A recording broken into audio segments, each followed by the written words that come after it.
3 games to go in the regular season, a tight race in the AFC South, and one team that can't win the division is Jacksonville, yet they will have a say as to who does win the division, as all 3 of the Jags' final games are against division opponents starting today in Houston.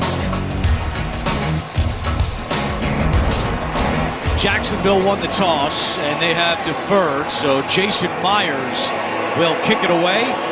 And back deep for the Texans is Akeem Hunt. Alfred Blue also back there at the 5-yard line. Houston is 7-6.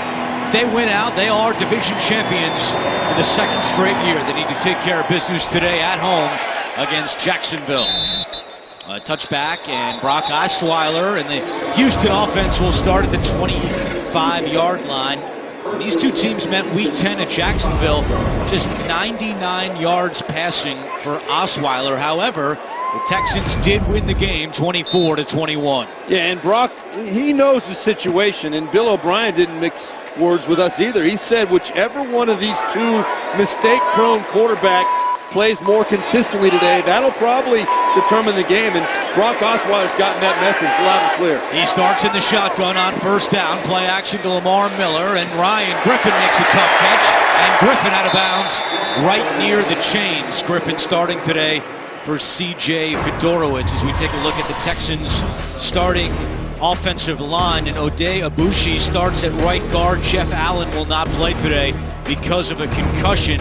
You just saw Griffin bring in his career-high 41st catch of the season. But C.J. Fedorowicz has been a huge part of Houston's offense this year, not playing today, also out with a concussion. On 2nd and 1, it's Miller, and Lamar Miller has a 1st down. Yeah, that's interesting. You know, it's a nice, easy shot on 1st down. Just get that 1st down. Jacksonville's defense, Yannick Ngakoue leads the team with 6 sacks. The rookie out of Maryland, Paul Posluszny, another big year now in his 10th season, leads the team with 107 tackles. And in the secondary, look for Jalen Ramsey to try to be on DeAndre Hopkins as much as possible.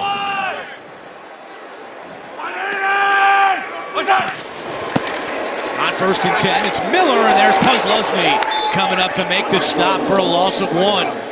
Yeah, that's going to happen when you run the football and you're committed to it like the Texans are. They came out with a play action on 1st down, but right there, man, that's a Jacksonville team meeting. Malik Jackson, Paul Posluszny saw that play the entire way. Posluszny, one of those guys, he's just a tackle machine. He seems to know what's coming, flies to the football. One of the leading tacklers in the league during his career, and he continues it. No surprise the Texans will try to run the football. They're 5th in the NFL in rushing yards. Here's Wendell Williams in his 1st NFL game, and he cannot spin away from Paul Posluszny. Williams was called up off the practice squad on Tuesday when Houston put Braxton Miller on injured reserve, and he has tremendous speed. This is just a shotgun version of the jet sweep that a lot of teams are running. That almost was a horse collar or a face mask there. Could have been. Wendell Williams, though, a guy that some say he was actually timed at a 4.19 40-yard dash, which to me is hard to believe, but this guy can flat out fly. Nobody questions that. Steve Tasker speed. 3rd down and 9. Only if I'm falling off a building.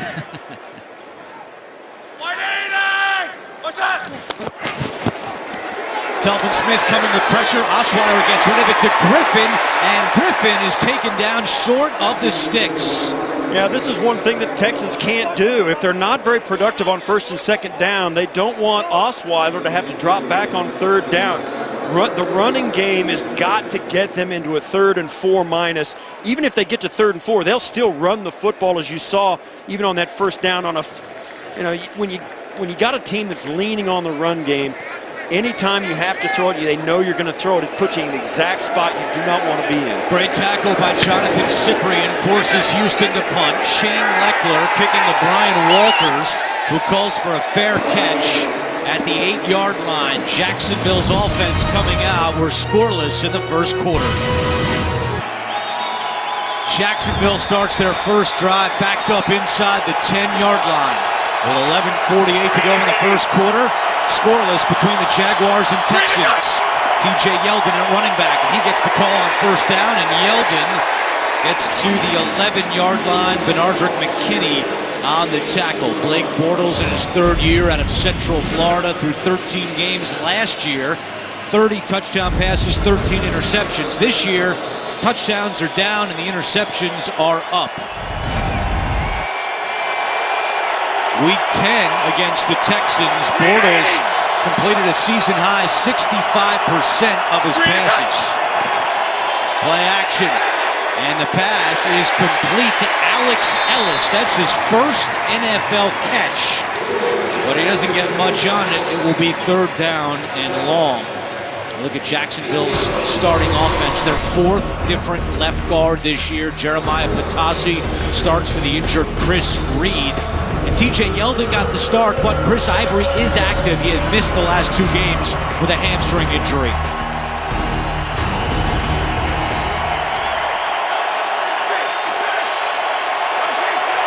Third down and 6. And this is the situation Blake Bortles said Houston becomes hard to read in these 3rd and 5 or more situations. Bortles throws incomplete. Jaguars looking for a penalty flag, and they're not going to get one. Yeah, they got there early, but it was a bang-bang play. Walters isn't going to get that call because it just happens too fast, and the officials don't call those. You're going to see this right here. He's going to get hit before the ball gets there. You can't catch that, but you also will not call the penalty. And the league actually has a name for that. It's called bang-bang, and you can see it. And the other thing, too, Demps was trying to make a play on the ball. He was not coming through the receiver. He was going for the football. They will not call that 9 times out of 10 if the intent is to get the football. The Texans have Wendell Williams and Will Fuller back deep to return the punt from Brad Nortman. Wow. What a kick from Nortman, who's already got a 78-yard punt this year. This is Will Fuller on the return. He gets to the 32.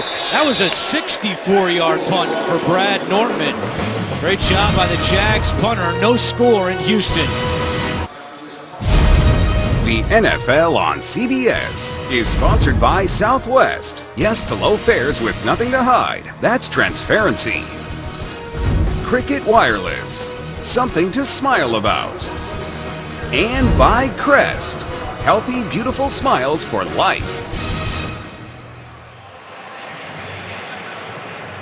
NFL on CBS is now on CBS All Access. Stream your local games live. Go to cbs.com/NFL now to try it for free. Second drive for the Texans offense. They'll start at their own 33-yard line. Brock Osweiler under center. And on first down, they give it to Lamar Miller. Trying to push the pile along the right side. Takes it out to the 38-yard line. Miles Jack on the tackle for the Jaguars. Now the Texans this year have a minus 45 scoring differential. It's the 7th worst in the NFL. The worst of any team with a winning record this year. Now historically, the team with the worst point differential that won the division, the Seahawks in 2010, they were minus 97. Yet, Houston at 7-6, tied for first place. Osweiler looking to go to the air. Chased by some Derek Marks, and Osweiler just throws this one away. Well, let's be honest now. There aren't many divisions where a minus 45 is going to lead the division. They've gotten a lot of help from the rest of the AFC South. You only showed 3 teams on that graphic. There's about 10 teams involved in playing bad football in order to win those divisions. No doubt. And you made a great point last time, Steve Tasker, last drive for Houston. They're so dependent on this run game. Right now they got a 3rd and 5, but it puts a lot of pressure on Brock Osweiler if they don't make yards on 1st and 2nd down, because now he's in an obvious passing situation. Jonathan Grimes at running back. 3rd down and 5 for Houston. Osweiler steps up, fires, and it's caught by Will Fuller, and he's got a first down. Will Fuller, 4th among all NFL rookies in receiving yards this year, and he moves the chains. Well, this shows you, this is why, Brock Osweiler is a guy who teams want it, and they've got a lot of confidence. That is a bullet of a throw, steps up into the pocket. As you said, Steve Berline, I was shocked. You guys think Brock Osweiler being 6'7" is a detriment. I love the fact he can stand up and see everything on the field, because I'll tell you, he can make all the throws, and that throw right there is proof positive. And the Texans keep it on the ground with Lamar Miller as he moves closer to midfield. One injury update for Jacksonville. Sean Porter, the third-year linebacker, is questionable to return with an injury. A good solid first down run there for Lamar Miller. But as you said, we'll have a chance to talk about the negatives of a tall quarterback too as this game goes along. If Jacksonville can get pressure on him, you'll see some of the deficiencies. But I think Brock Osweiler does a lot of great things as well. It's a hamstring injury for Porter. You saw them working on him on the sideline. The Jaguars do a good job of stuffing Miller on second down. Once again, Jonathan Cyprien coming up to make a tackle, and it's third down for Houston. Yeah, this is 3rd and 5 once again, and that's just on the cusp of whether you have to throw it and where you don't. Now, the Jacksonville defenders told us, if it's 3rd and 4, the Houston Texans will still run it. But now at 3rd and 5, now they're forced to go empty, and it's all on Brock Osweiler's lap. What's on? Mike 51! Mike 51! White 89! What's up? Pressure coming. Osweiler has to get rid of it, and it's incomplete. The Jaguars brought heat. Telvin Smith coming up the middle, and it's 4th down and 5. Yeah, Jaguars showed pressure. You see all the guys up front there, and they were bringing it. Telvin Smith coming free off the edge. Paz Leslie up the middle. Brock Osweiler did not have time to set his feet and make that throw. So Leckler comes out for his second punt of the first quarter, and once again Walters is back deep. Leckler trying to pin the Jags deep in their own end, and a fair catch by Walters at the 9-yard line. 7:36 to go first quarter. You're watching the NFL on CBS. On Tuesday, some of the Texans players took part in a shopping spree for kids from the Houston Texans YMCA and Boys and Girls Clubs of Greater Houston. Participants received a $200 gift card and were given 35 minutes to go around the store and pick out toys or clothing of their choice. No score, first quarter. Battle Red Day here in Houston. All the fans decked out in red. And once again, the Jags will start inside their own 10-yard line. It's Chris Ivory on first down. Ivory playing for the first time since he was injured in Buffalo Thanksgiving weekend. As we take a look at the Texans defense, Jadeveon Clowney with 4 sacks on the season, of the big strip sack last week in the win over the Colts. Brian Cushing, now the all-time leading tackler in Texans history. And A.J. Boye starts at cornerback once again. Jonathan Joseph was questionable with a rib injury, but Joseph not able to go as J.J. Watt watches on from the sideline. Back to Ivory on second down, and Ivory is taken down. J.J. Watt, this is the first time he's been able to attend a Texans game since he went on injured reserve because he was not medically cleared to stand for more than 3 hours out for the season with a back injury. So for JJ to do a lot of cheerleading and coaching from down on the sideline today. Yeah.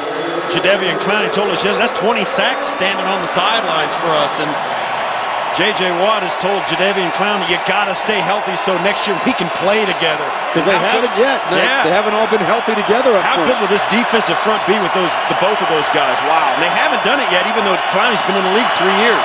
Third down and 3. Bortles in trouble, and he's taken down. It's Clowney with his 5th sack of the season, and that's a new career high for the third-year man out of South Carolina. Well, this gives you an idea of how fast he is. Going to come up all the way around. You got to have speed to make that corner. There's no chance. He's there in a heartbeat. And just as Bortles pump fakes and looks to his second option, man, there's no chance. Well, that was a nicely designed stunt. They had all 3 of the offensive linemen covered with defensive linemen, and Clowney looped right around it. Fuller and Williams back deep again. Another good punt from Nortman, and Williams and Fuller collide. Williams scoops it up, and Williams is tackled at the 18-yard line. The Jaguars have been killed by special teams mistakes this season, but here they catch a break as Nortman is all pumped up. The NFL on CBS is sponsored by Garmin Fitness. Let's beat yesterday. And by Verizon. It's always a great gift on Verizon. Brad Nortman just flipped the field. A 73-yard change of possession, a 67-yard punt, and a loss of 6 on the return by the Texans. When these two teams met back in Week 10, Nortman had a career low in terms of net punting, just 12 yards against the Texans. Alert, alert! Mike Third 50, possession Mike for 50. Houston. They punted each of their first 2 times with 5:33 to go in the first quarter.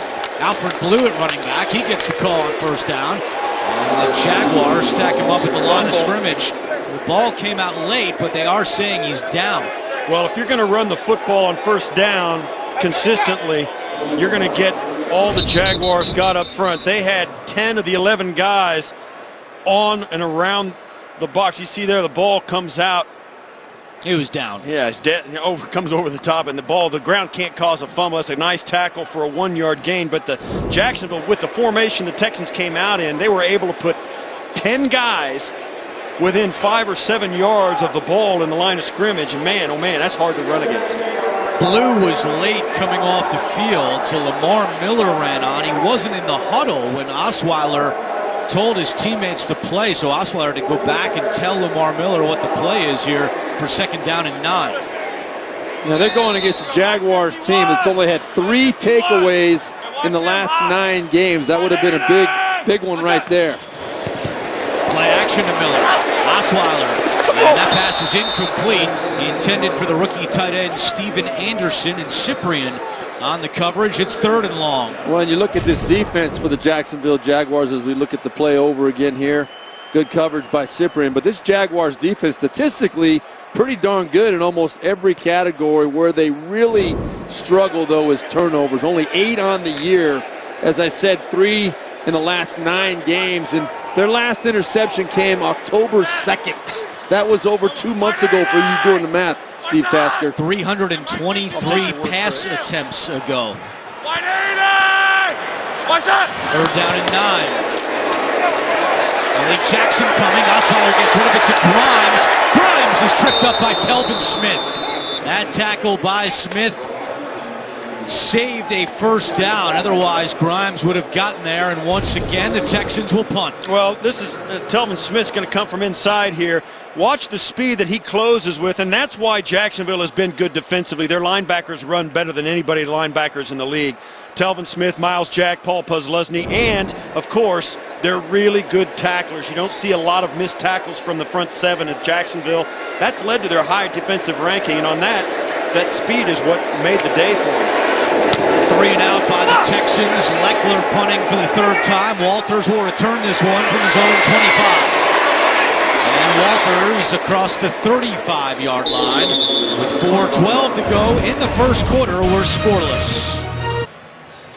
The 3rd annual Art Rooney Sportsmanship Award honors NFL players who exemplify outstanding sportsmanship on the field. Each NFL team nominates 1 player, and earlier this week, a panel of NFL legends selected the Texans' Brian Cushing as one of 8 finalists. The winner will be announced the night before the Super Bowl, which is here in Houston, at the NFL Honors Award Show on February 4th. Jaguars have run 6 plays. They've gained 3 yards, and a 3-yard pickup here. Bortles to TJ Yeldon.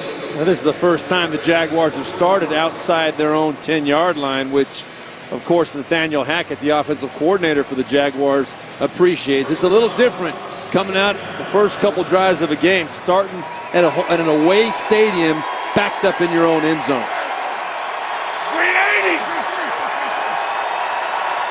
Green is up! 2nd and 7. It's Yeldon to the right side. Yeldon is taken down by Max Bulla. The Jaguars have struggled in the first quarter this year 8 times. They've been shut out in the opening quarter. Only the Giants have been shut out more. 9 times this year. Big Blue has been scoreless in the first quarter. We talked to Nathaniel Hackett, offensive coordinator, and he acknowledged not only have they been bad to start with, they also haven't closed games out. They've struggled in the 4th quarter. He said what they're going to do is we're going to lean on a high completion percentage, just get the ball out of Bortles' hands and hope that one of our playmakers on the outside can break a tackle and go deep. That's how we hope to get our chunk plays. Jaguars 0 for 2 on 3rd downs. It's 3rd down and 2. Bortles, good protection over the middle, completes it to Neil Sterling.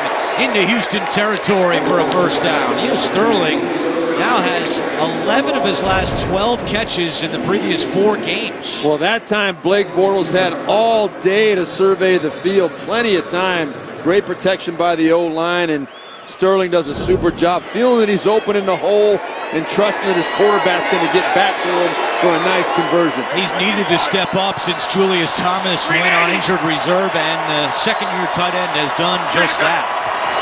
First and 10, it's Ivory. He's got some room on that left side. Ivory cuts it back. Ivory lowers the shoulder to the 25-yard line.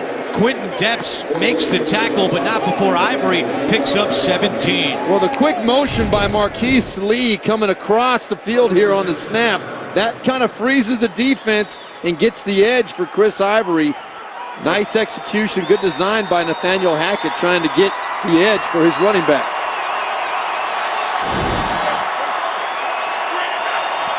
Bortles takes the snap right back to Ivory, and this time Ivory gets a couple of yards. They've got to be very happy to have Ivory back in the lineup. He pulled a hamstring in the Buffalo game, and he was having his way with that defense up in Buffalo before he broke one and got tackled and pulled a hamstring. I miss him. He was the bell cow. He's got over 1,000 yards on the season, or close to it, or working on it, and just having him back gives them that extra depth that they needed to get their running game going. Yeah, 1,000 yards last season with the Jets. Bortles wants to take a shot. He will to Marquise Lee, and it's incomplete. Lee nearly had a one-handed grab. Robert Nelson on the coverage. Well, this has been the story for Blake Bortles and the Jaguars this year. Only 41 plays this year where the ball's been in the air over 20 yards. The last year they led the NFL with 80 plays like that. They've just not connected. That was a pretty nice ball right there. Good defense on the play as well, but they have not been able to connect down the field this year. 3rd down and 9. 1:10 to go, first quarter.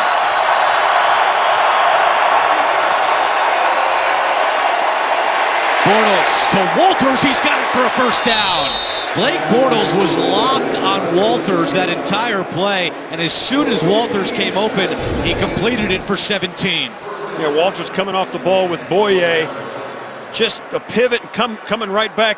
Bortles does a nice job placing that away from the defender, but those are the plays you got to make. If your receiver turns around, gives you his numbers, and he's got separation, you've got to put that ball on. Bortles did a nice job, actually threw it off his back foot. 56 yards on this drive for the Jaguars. They're in the red zone. This year they have the 8th best red zone touchdown percentage, and Bortles is stopped by Clowney. I'll tell you what, this guy has really made a statement this year that he is not a bust. People were talking about all the injuries. Now, of course, it makes a big difference when you don't block him, but it was a read option play. They weren't supposed to. He's exactly right. He's the guy that Blake Bortles is optioning. He is so big and so fast that he actually can play both of those guys. I would not try to run a read option anymore at Jadeveon Clowney. They give Clowney a sack on that play. That's his second of the quarter. We're through one. No score in Houston.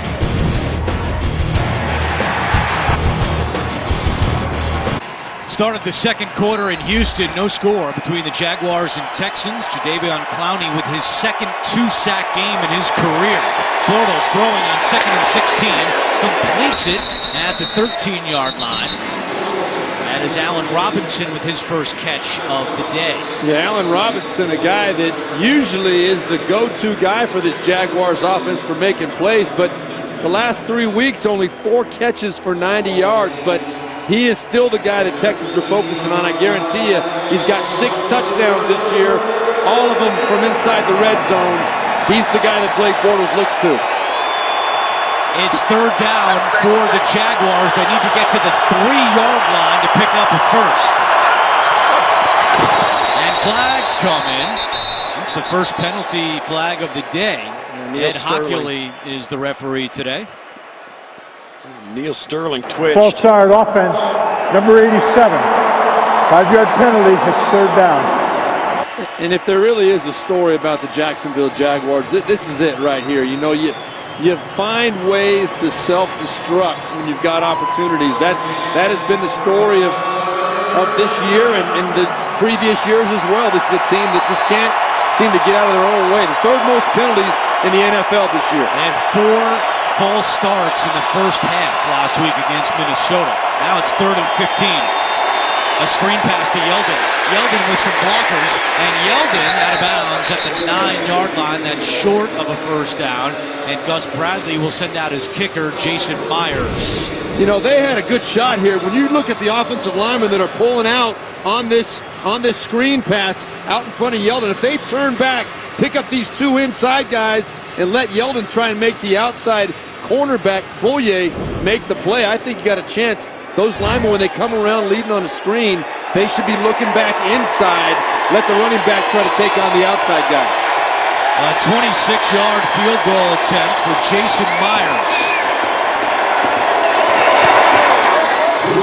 And he knocks it through to give Jacksonville a 3-0 lead early in the second quarter. Tomorrow on CBS, an Oprah Winfrey special event. The last interview and final farewell with First Lady Michelle Obama from inside the White House. Oprah and the First Lady tomorrow at 8/7 Central, only CBS. Myers with the field goal, now kicking away to Akeem Hunt. And Hunt will take a knee, and the Texans will start at the 25-yard line with Brock Osweiler coming back out. All right, here's the score update from the AFC South. As we told you right off the top, such a tight race, and the Titans have fallen behind 14-0 in frigid Kansas City, while the Colts, who came into the day 1 game behind the Texans and Titans, are out to a 10-0 lead on Minnesota. Kansas City's for real, and today I would not want to be playing in that building. That place rocks anytime you play there. When it's cold, it is tough to win. Osweiler to the air, checks it down to Miller. Lamar Miller up the middle with a first down and smacked down to the 41-yard line. Alvin Smith makes the tackle, but a gain of 16 for Lamar Miller. That's exactly the kind of play that Houston wants to run, and it's an easy completion, as you see. Aaron Colvin is the injured Jaguar. Colvin was actually the guy that came up to clean up on the tackle. You see at the end. Now this is watch Miller. He comes in a little play action, then pops free, and great job by Osweiler to get it as Smith stumbles. And a timeout on the field. The NFL on CBS is sponsored by Amazon Prime. Get free 2-day shipping on millions of items. McDonald's, I'm loving it. And by Verizon, it's always a great gift on Verizon. Aaron Colvin needed help coming off the field as the Jaguars training staff attends to him on the sideline. First down and 10 for Houston from their own 41-yard line. Lamar Miller's 16-yard catch, the longest play of the day so far for the Texans. Osweiler, too high and picked off! Intercepted by Jalen Ramsey, his first NFL interception, and he's still going. Ramsey taken down at the 25, and that's Jacksonville's first interception since October 2nd against the Colts. Well, you know, they're booing Brock Osweiler here, but I don't fault him for this at all. He had to put the ball up high to Will Fuller to get it over the underneath coverage. There's a linebacker underneath. He puts that ball up there in a spot where Will Fuller's got to come down with that thing. Would it have been a great catch? Yeah, it would have been a great catch, but Will Fuller can make that catch. Brock Osweiler took a chance. It was first down. Maybe he shouldn't have taken that chance, but I don't fault him for that at all because that was a pretty darn good throw. Osweiler now tied for the second most interceptions in the league with Blake Bortles and Ryan Fitzpatrick. On first and 10, Ivory. And Ivory cannot get away from Brennan Scarlett, who was just activated off injured reserve yesterday. Meanwhile, Jaguars' opponents had thrown 326 passes without an interception by Jacksonville. Finally, the Jags are able to get a pick. Yeah, you're not going to get any sympathy from Jacksonville either. Blake Bortles has had more tipped interceptions, thrown balls off guys' feet. and had it drop right into their defenders' hands. And finally, Jacksonville gets paid back one after all the stuff that they've gone through this season. Brock Osweiler, you're right, Steve. That was a good throw, good decision. Just a bad break. Bortles, that one is short, intended for Walters, and Bortles took a hit from Jadeveon Clowney at the end of that one. Clowney is just having his way right here on the edge, just coming right up the middle, number 90, second guy in. He is just terrorizing the Jacksonville Jaguars right now, and we have a man down as well for Jacksonville here. That's Jeremiah Patasi. He's their fourth starting left guard this season. Well, so they could be down to number 5 if Patasi is seriously injured, and that's coming into the game is Josh Wells. He's more of a tackle, so we'll see if the Jags change some things on the line or if Wells comes into play left guard. Patasi playing in his first game as a Jaguar. Second from, he's the one that got beat by Clowney right there and just buckled. he just buckled.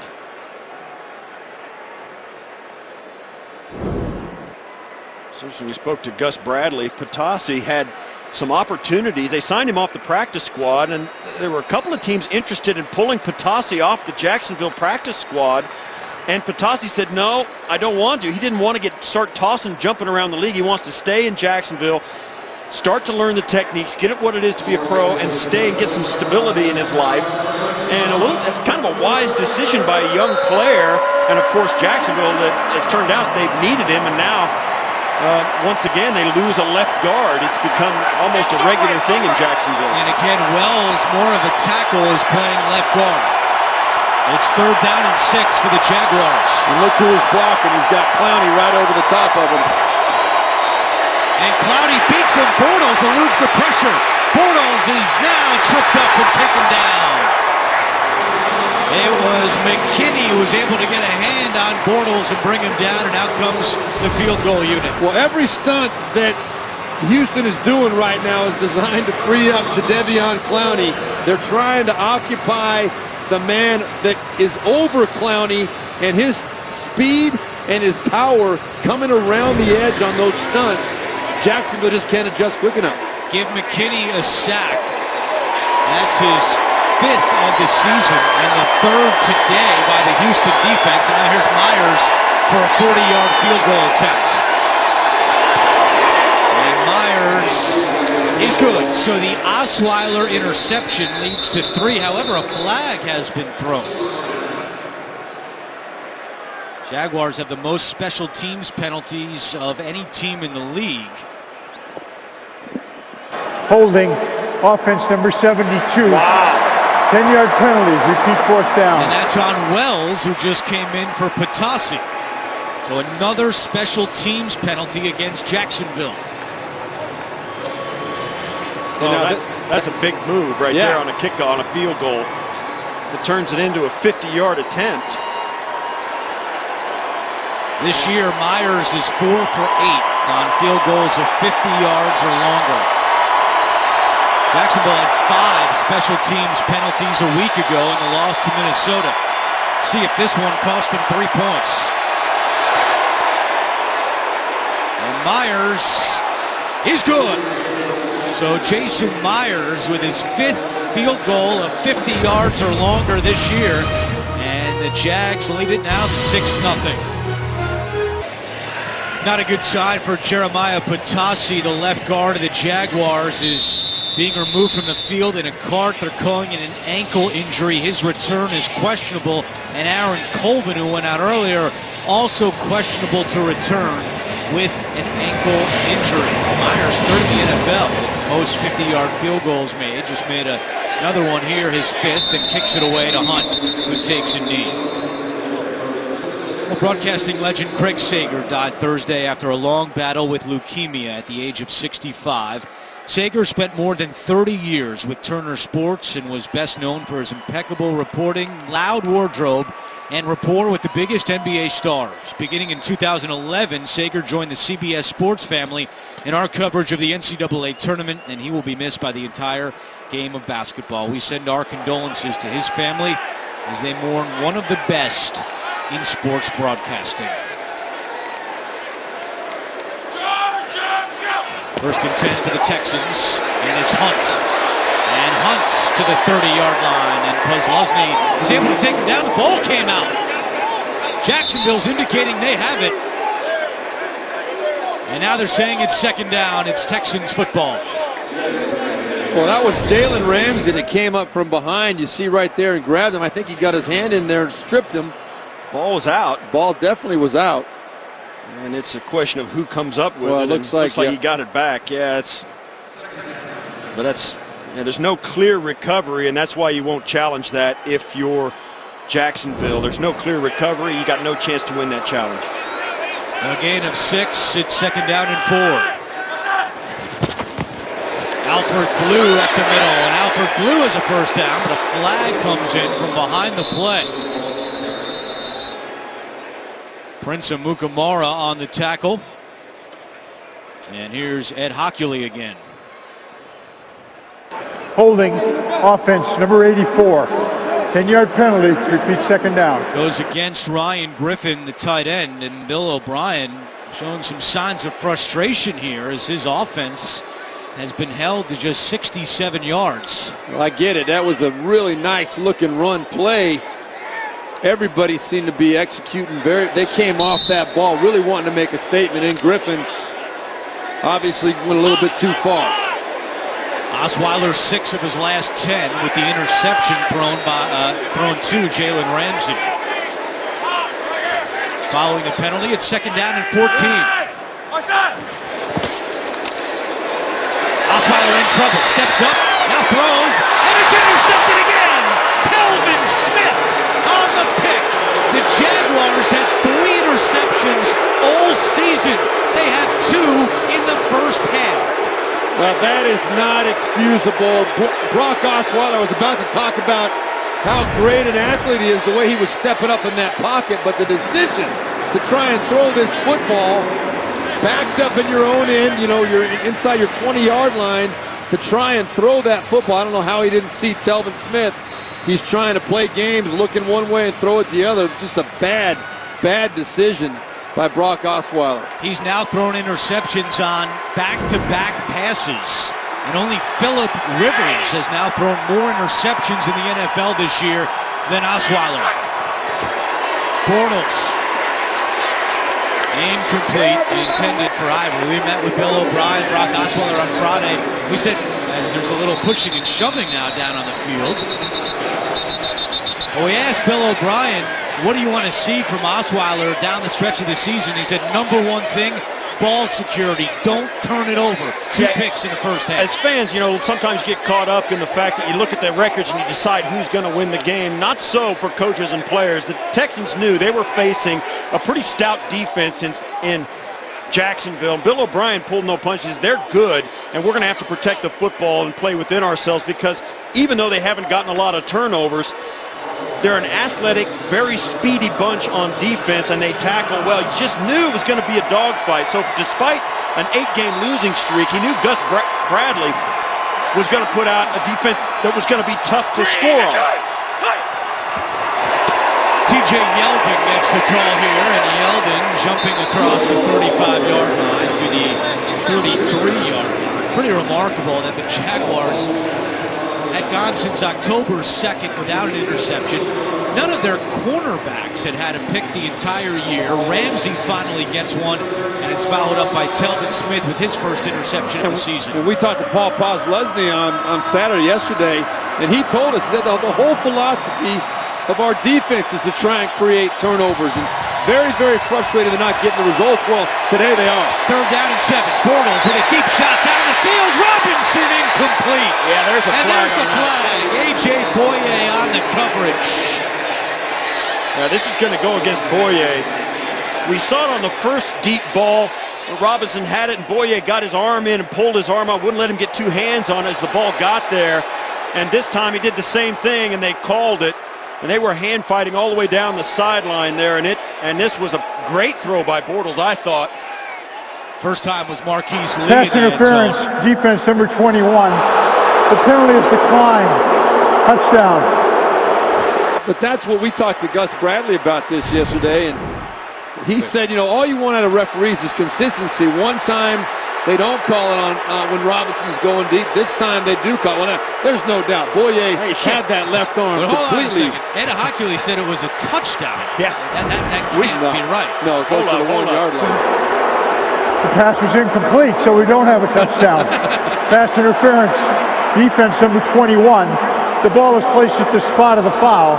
First down. I thought there was some new rule we had not word of up here. Usually you don't miss a touchdown when it happens, and we were going to play it off like, oh, well, yeah, he caught it. You can see that left arm is just completely pinned by Boye.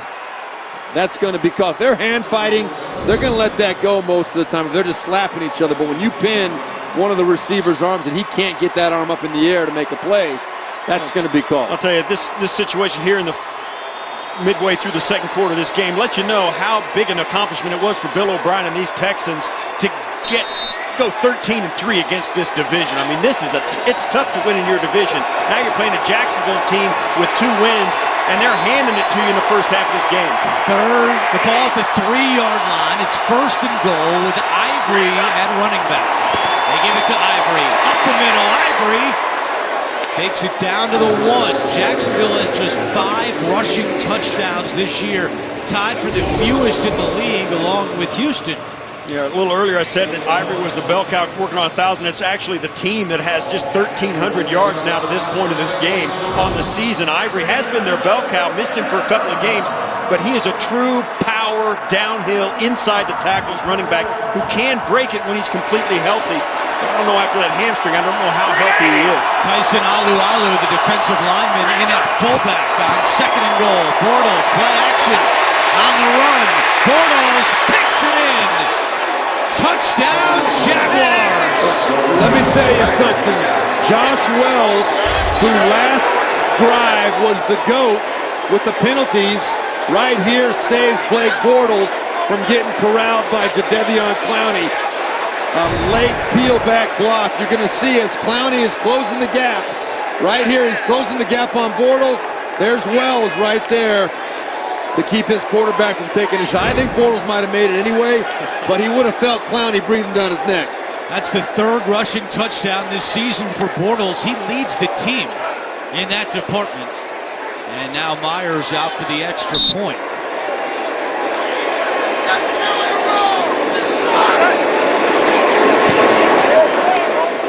That kick is good. So 2 Brock Osweiler interceptions lead to 10 points for Jacksonville. And they lead it 13-0. The NFL on CBS is sponsored by Bud Light. Strike gold, and you could win Super Bowl tickets for life. And by Pizza Hut. No one out-pizzas the Hut.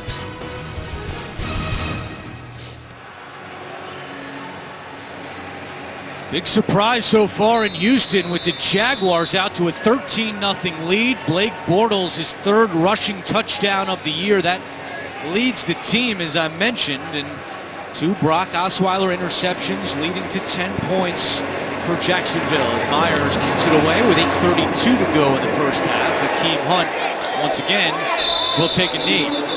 Well, Brock Osweiler told us on Friday the thing that he's learned this season, and look at this, Osweiler is benched. Tom Savage is coming into the game, and the fans here in Houston go nuts. Wow. That is a statement right there. Did not get the feeling that Bill O'Brien was that frustrated with Brock Osweiler, but I think that second interception, inexcusable, and Bill O'Brien, if nothing else, wants to make a statement. Tom Savage has not played this year. 3rd-year man out of Pittsburgh. 51's Mike, 51's Mike, 51's Mike. Right 20, what's that? And they start this drive on the ground. It's Lamar Miller with a 10-yard gain. Brock Osweiler came in with 14 interceptions on the season, and he adds 2 more in his last 2 passes. 1 pick by Ramsey, the other by Telvin Smith. Yeah, you think about the statement that Bill O'Brien has just made. And I'm telling you what, that is not lost on that sideline. You got guys on your sideline looking around at each other going, oh my goodness, we're in the midst of a playoff race. And he just benched our starting quarterback in week 15 after a bad first half. And now I'll tell you what, it's a statement that's heard loud and clear. They gave Miller 9 on that first down run. Now he has the first down out to the 43-yard line. And look, Bill O'Brien maybe just looking for a spark. The crowd went nuts. They've been applauding this change, and some people have even been calling for Osweiler to get benched. Maybe this does provide a spark. Well, to this point, the 2 running plays they've popped, yes, but let's be realistic here. As long as Tom Savage protects the football, he might be in this ball game. If he makes a mistake, Brock Osweiler is the quarterback of this football team, even though Bill O'Brien obviously does not have a whole lot of confidence in him. Savage looking to pass. Nobody home, and he just throws it away. And a late penalty flag comes in from the secondary. Yeah, they were holding Will Fuller pretty badly. Once Savage broke contain, Fuller tried to go deep, and they wouldn't let him get loose.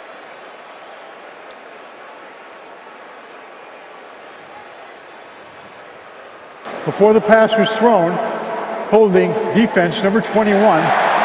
The 5-yard penalty from the previous spot, automatic first down. And I'm telling you, you can't understand it. And listen, after this game is over, whether the Texans win or lose, Bill O'Brien is going to walk into an enormous question about what's going to happen from this week on with Brock Osweiler. They're going to have to do a lot of question answering in the media and from their fans about why they're making it and what's it mean for the future. But for now, he's just trying to win a game. Penalty was on Prince Amukamara. They keep it on the ground. And here's the thing about Savage. He was the backup the first 11 games of the season, did not play, but he was inactive the last 2 games because his right elbow was infected. He said it was very scary. He said that it was a weird kind of deal, but he did not dress the last 2 games. Brandon Weeden, the third quarterback, did. Savage did not return to practice until this week. So he hasn't really thrown much over the last few weeks. Says he's feeling better. Bill O'Brien said he looked better, but still, he has not had many practice reps over the last 3 weeks. Looking to a wide open Williams, he's got it! Savage to Wendell Williams. A 32-yard gain. Well, one thing we know with Wendell Williams just showing up this week and Savage just being activated this week, the 2 of them haven't had many reps together, I guarantee you that, but right there hooking up for a big one to pump some life into this offense. Good block on that play by Lamar Miller. Texans move inside the red zone. They have been terrible in the red zone this year. 41% scoring touchdowns.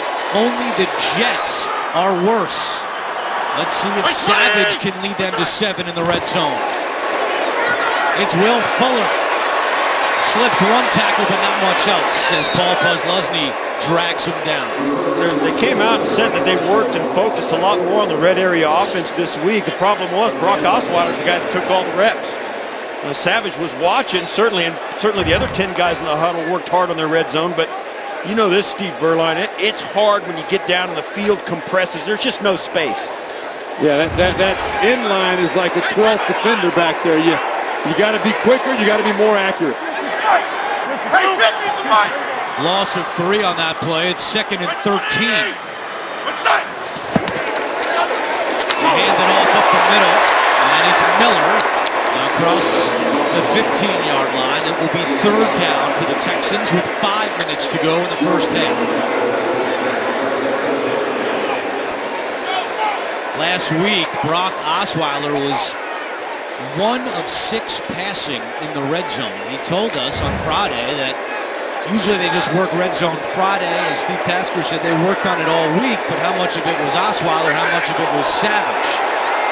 3rd down and 8. Hey, 37. Watch it, he's got there. Hey, Rita. Wait, 20! What you say? With 2 on the play clock, Savage, pressure coming, and Savage gets away from Fowler. Savage trying to go the other way, throws on the run, and it's incomplete. Good pressure by Dante Fowler, and Peyton Thompson had good coverage in the end zone. Well, it looked like Fowler was going to be able to hang on. Wow, they threw a flag very late. It's down at the 3-yard line. Before the pass was thrown, holding defense number 37. Wow. 5-yard penalty from the previous spot. It's an automatic first down. Well, Cyprian's not complaining about it. He must know he's guilty. I'll tell you what, when a quarterback breaks contain and extends plays, it puts an enormous amount of pressure on the secondary, and they just lose discipline. There's the flag.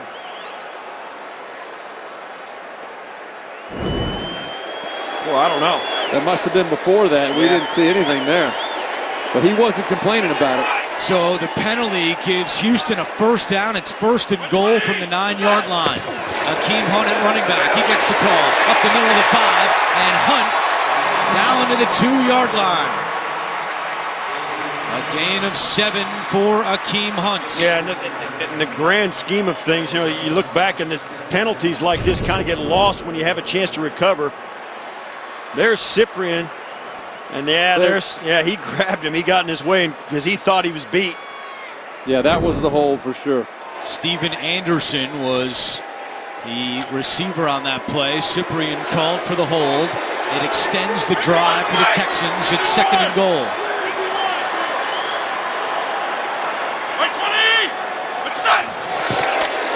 Hunt again.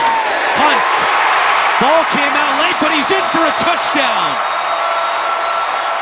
Akeem Hunt with his first NFL touchdown, and Tom Savage leads the Texans down the field for a touchdown. Now more pushing and shoving. Second time we've seen that here in the first half. Well, you can sense why the Texans might be a little bit frustrated getting off to a slow start, but this ball has got to get across as soon as it breaks the plane, it's dead, and that ball might have been out. This will be reviewed automatically because the scoring plane, that ball looks like it came out. Tyson Alualu gets it out, but then we'll see who recovers it. Where is the ball? That ball's coming out. That ball's out. And was there a clear recovery in the end zone? Yeah, that ball's out before the ball is out. The line.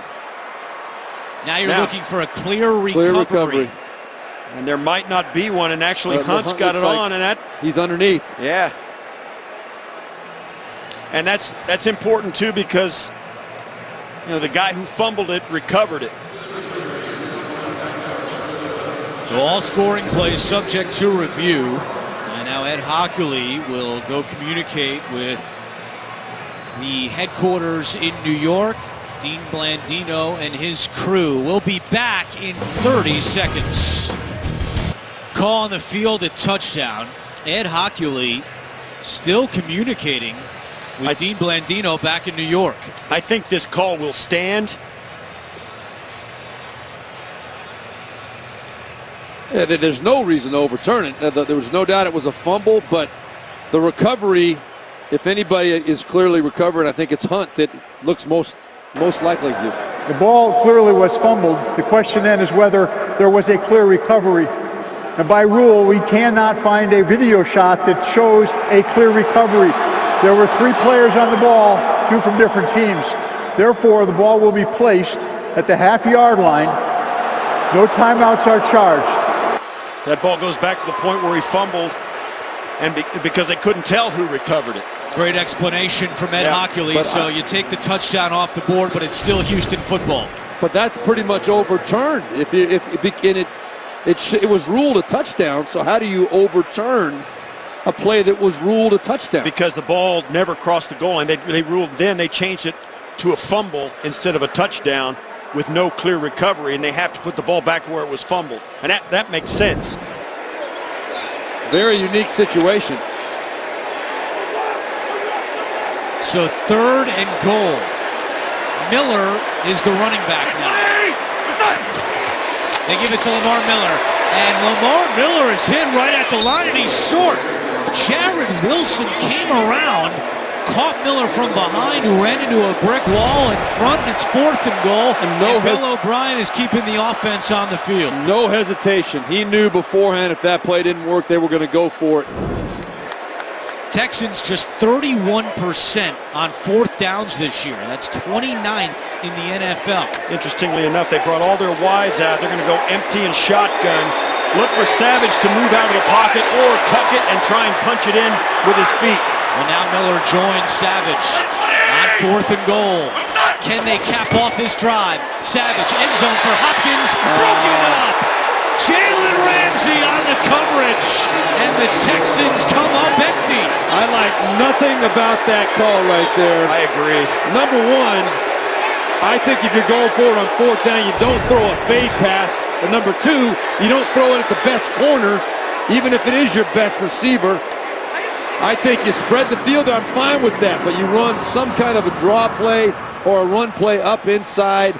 A fade is a very low percentage pass in that situation. That's only the 7th time this year Hopkins has been targeted in the red zone. They've gone away from him this year. They go to him here, but as you said, Jalen Ramsey on the coverage. And especially with a quarterback who's not had any reps with that throw whatsoever. So now the Jaguars inside their own 1-yard line with 2:36 to go. Yeldon looking for some breathing room, and he takes it out to the 4-yard line. Quentin Demps on the tackle with 2:30 to go in a fascinating first half here in Houston. And you wonder, you know, Jacksonville in the midst of an 8-game losing streak, this defense continues to play. I mean, they bailed them out there. They got put in by a couple of penalties as we see a player on the field down. That's Jeremy Parnell, the right tackle. They've already seen Patasi, the left guard, come out. Yeah, and the backup tackle, Josh Wells, is now playing left guard. So it'll be interesting to see how they cover for this. Well, they only have one more offensive lineman. He's just his shoe might have come off. You see, he might not be hurt. His shoe might have come off. He just couldn't get down there himself to put it on? Yes. Patasi's been ruled out for the rest of the game with an ankle injury.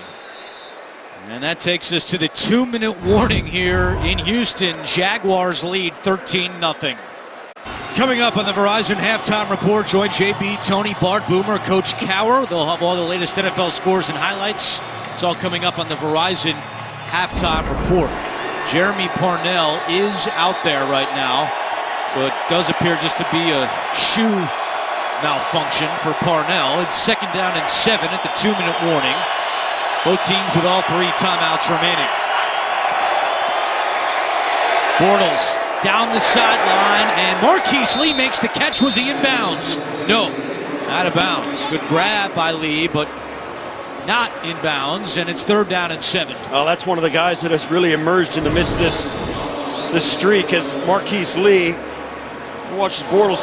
They block it up with a 5-man rush. He puts this ball a little too high and outside, and Lee couldn't get his right foot back down after his left one touched.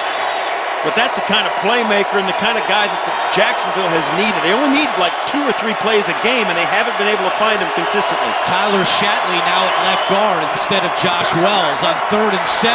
Bortles pops up in the air, and it's incomplete, and Bortles took another shot as he released that football. It was McKinney applying the pressure on Blake Bortles, and it's 4th down. That solid pressure coming from McKinney. Bortles had time to scan a little bit, but then all of a sudden McKinney flashes.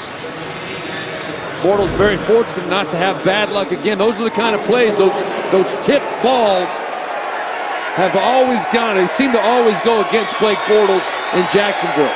So now Nortman punting from his own end zone with Williams and Fuller back deep for the Texans. They should have good field position here late in the 2nd quarter. Nortman with a high kick. There's a flag down in the end zone, and Nortman is also down in the end zone. Fuller on the return. Fuller is taken out at the 41-yard line. There's 2 penalty flags in the end zone. A flag and a hat, actually, by the referee. It's Ed Hochuli's cap. Well, I don't agree with the one that's going to be called in the end zone. He drove the blocker back into the punter, I think, which is not a penalty, correct, Steve Tasker? Well, it could be running into it. Depends on if he deems that the rusher was pushed in by the blocker or whether he drove the blocker into or missed or hit him himself. Depends on the momentum and what caused it. There's also an injured Texan down at midfield.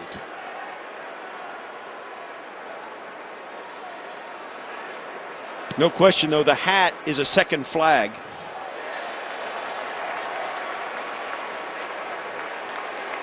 Holding by the offense, number 87, in the end zone. That results in a safety. That makes sense. That's a great call by Ed Hockey, because that defender, whoever it was that was rushing that punter, just drove that right back into the punter. You had to be holding on to him. There was no running into the kicker because that's the player who was held. He was thrown into the kicker. Therefore, no foul by rule. There we go. Neil Sterling called for holding, so it's a safety for the Texans. Once again, the Jaguars special teams cost them points. This time it's a hold. You see it right there. He dragged down the tight end, Steven Anderson. So it's 2 points for the Texans in what's been a bizarre first half. The injured Texan was Wendell Williams. And you kind of forget about it. You always think about it when your offense is backed up, but when your special teams come out and they commit a hold in the end zone, and that's the same issue. Well, Jared Wilson, number 47, was the one who was driven back into the punter. Sterling was called for the penalty. And now Jacksonville will have to kick it away to Houston with 1:35 to go. Gus Bradley's not happy with how that play turned out, obviously. Now he's got to give the football back to the Texans with 1:35 and all three of their timeouts. Although he's trying to punt it away, the Texans will actually be in worse field position after this free kick than they would have been with the punt, or should be, but they won't have the 2 points. The last time Jacksonville allowed a safety was 2 years ago against Houston. J.J. Watt with the safety for the Texans. Different situation here with it occurring on special teams. Sterling committed the penalty. Gus Bradley, we asked him about the special teams miscues last night, and he said, look, some of it's coaching, some of it's execution. Bottom line is we have failed on special teams this year, and it's another case of where the special teams has let this team down. Well, Hockey League called it on the tight end, Sterling, but actually we think it was on Jared Wilson, number 47. No, I think Sterling was holding on the left side as well. I think they could have called either one of them. One more look. Well, here's Sterling, here's Wilson. We'll see which one does it. He tackles. Oh yeah, that's it. Yeah, both of those. Could have called either one. Well, now that changes things, because Ed Hockley said the guy that was held was the guy that ran into the kicker. And that doesn't seem to be the case. He got it right. I don't know. There was holding in the end zone. Yeah. Fuller on the return.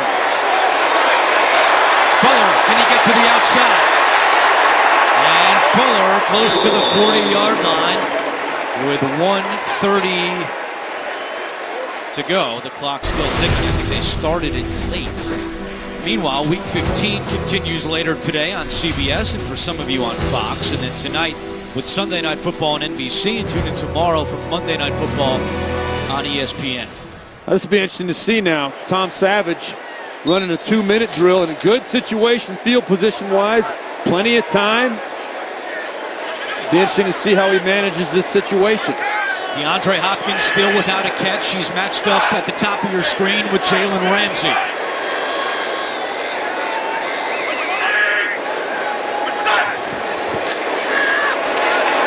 Savage fires. Wide open is the tight end Griffin. Slips a tackle and he gets out of bounds in Jacksonville territory. A gain of 18.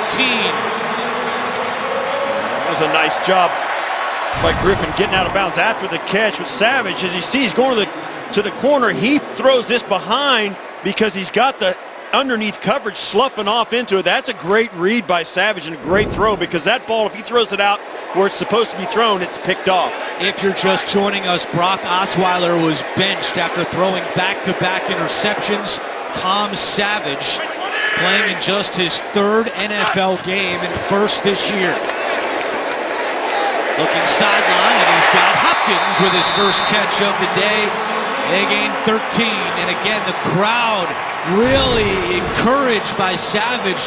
Happy to see him out there after Osweiler's had a rough year. Well, they're giving Hopkins a lot of room, and that's one of the things Jacksonville doesn't want to get one over their heads at this point. They're going to keep everything in front of them to force Savage, a backup quarterback, to make the throws, but right now he looks pretty sharp. They're going to put 100 yards with Savage at quarterback. They're going to put Ramsey on top on Hopkins now as well.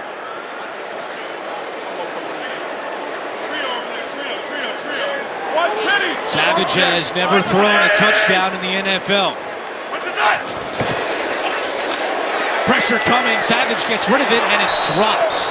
Dropped by Grimes. It was Peyton Thompson coming off the edge and putting the heat on Tom Savage. Don't forget, coming up, Verizon halftime report. JB and the guys in New York will have scores and highlights from around the NFL. I like the decision of Todd Wash, defensive coordinator, to bring pressure on Tom Savage. You got to think that this guy has not had enough reps to be able to see all the different looks that are coming at him, know when he's hot, when he's got to get rid of the ball. Good call by Todd Wash. 2nd and 10, quick pass to Fuller, trying to get him in some space, and Fuller is dragged down by Lusney. The team's leading tackler now at the age of 32, Paul Lusney, with the stop. Timeout, Houston. We're back in 30 seconds. 1:06 to go first half. It's 3rd down and 6 for the Texans. They are 1 for 5 on 3rd downs today.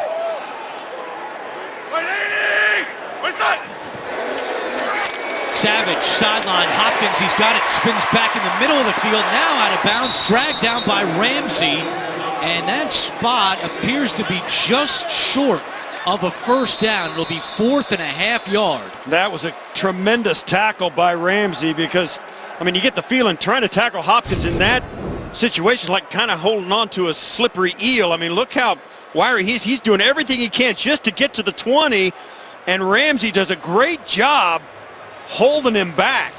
What? Really, the 19's all he needed, or the 21, excuse me, and he couldn't get there. Well, the footwork of Ramsey right there, just to stay with Hopkins. Hopkins had some space.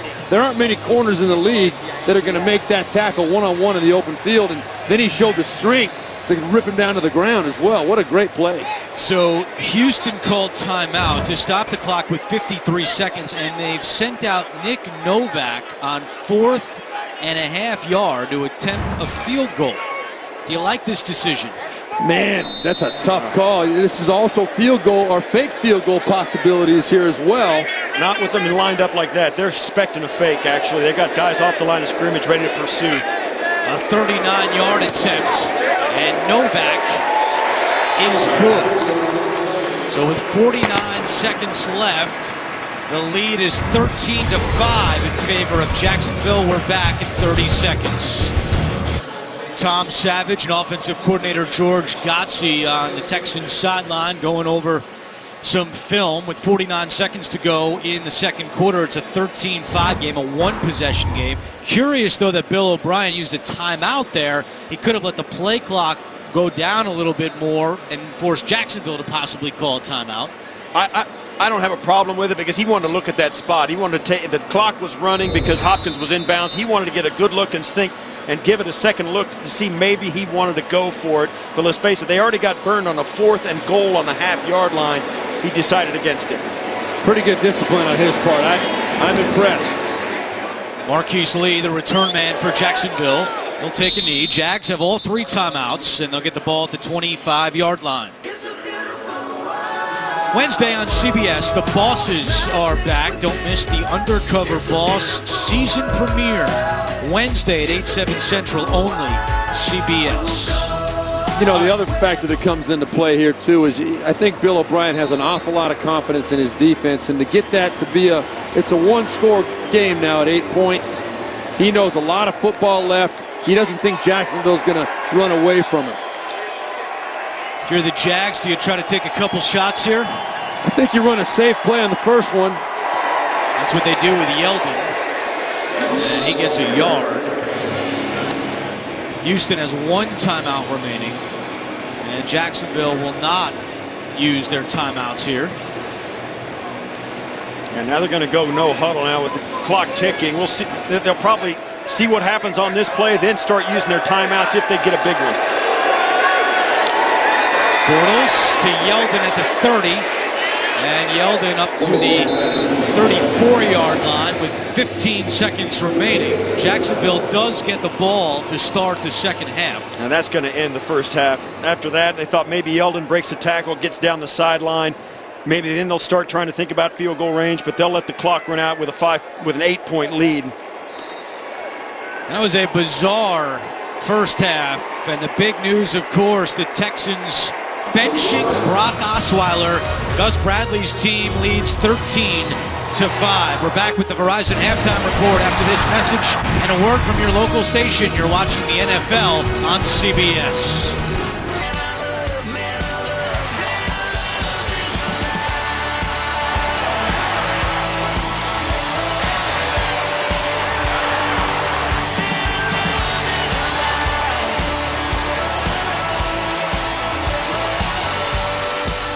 Started the third quarter in Houston. The Jaguars with a 2-11 record have a 13-5 lead on the Texans. Back in the booth with Steve Berline and Steve Tasker. I'm Andrew Catalan. What a bizarre, wild first half that was. And now that you've had some time to digest what just happened, what do you think of the decision to bench Brock Osweiler?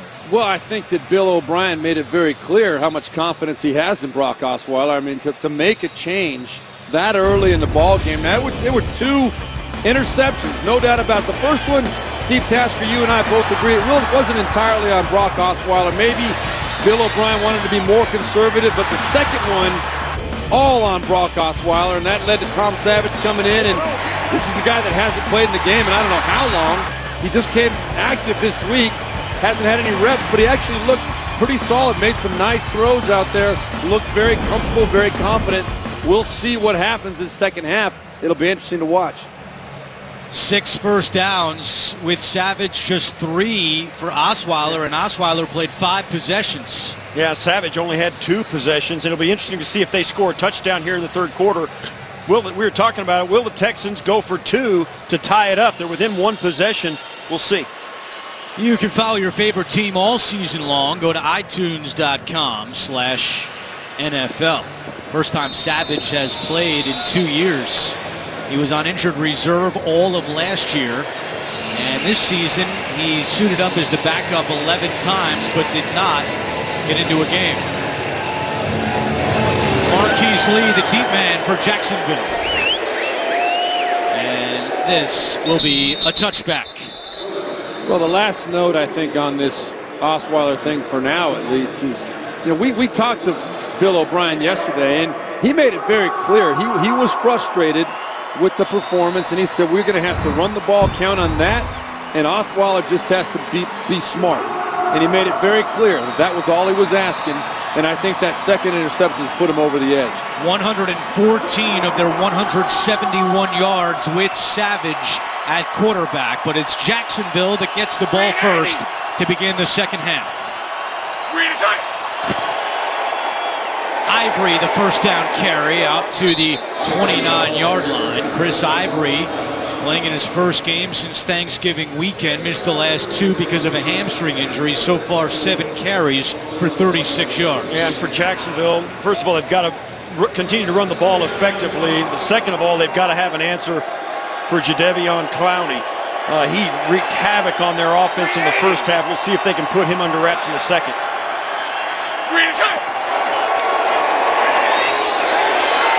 Bortles, nobody home, and has to throw this one away. You mentioned Clowney. They actually went back and took away one of his sacks from the first half. They called it a run play. So just 1 sack today for Clowney, but still a career high with 5 on the season. Yeah, that was that read option play where he took away the read and the option, which is not many guys, even at this level, can do that. Well, let me tell you something. If I'm looking at Jadeveon Clowney, I'm handing it off every time. I do not want that guy in my face. Third down and 5. Jacksonville 2 for 7 on third downs in the first half.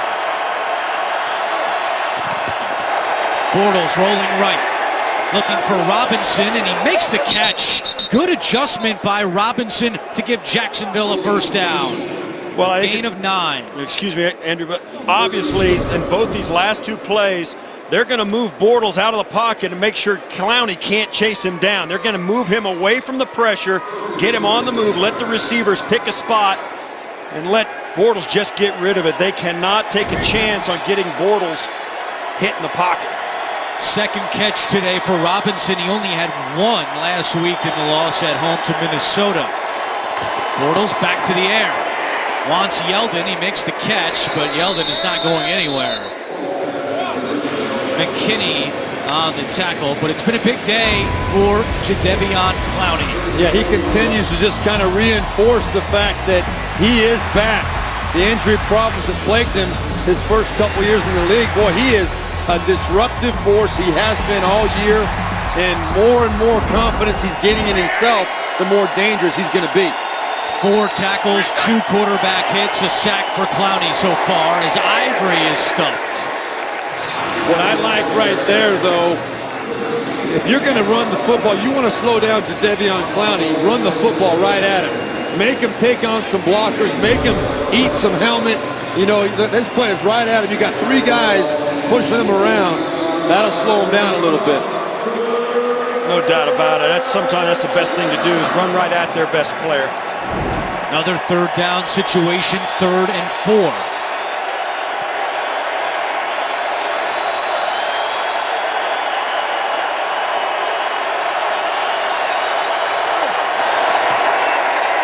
Bortles looking for Robinson again, and he is out of bounds. That pass was a little bit high, and Robinson could not get the feet down, so Jacksonville will send out the punter, Brad Nortman. These are the kind of plays that Jacksonville just has not been able to convert all year. Bortles knew he had to hurry the throw. They had Yeldon one-on-one on Clowney, so he knew he had to get rid of it right away. He had and he just can't make the throw. Well, I think it was a bad decision on Bortles' part. 3rd and 4, you had Marquise Lee up top with one-on-one coverage on a slant route. Penalty down on the punt. Will Fuller makes the play at the 22. There's actually 2 flags down. One where Fuller caught it and one back at the line of scrimmage.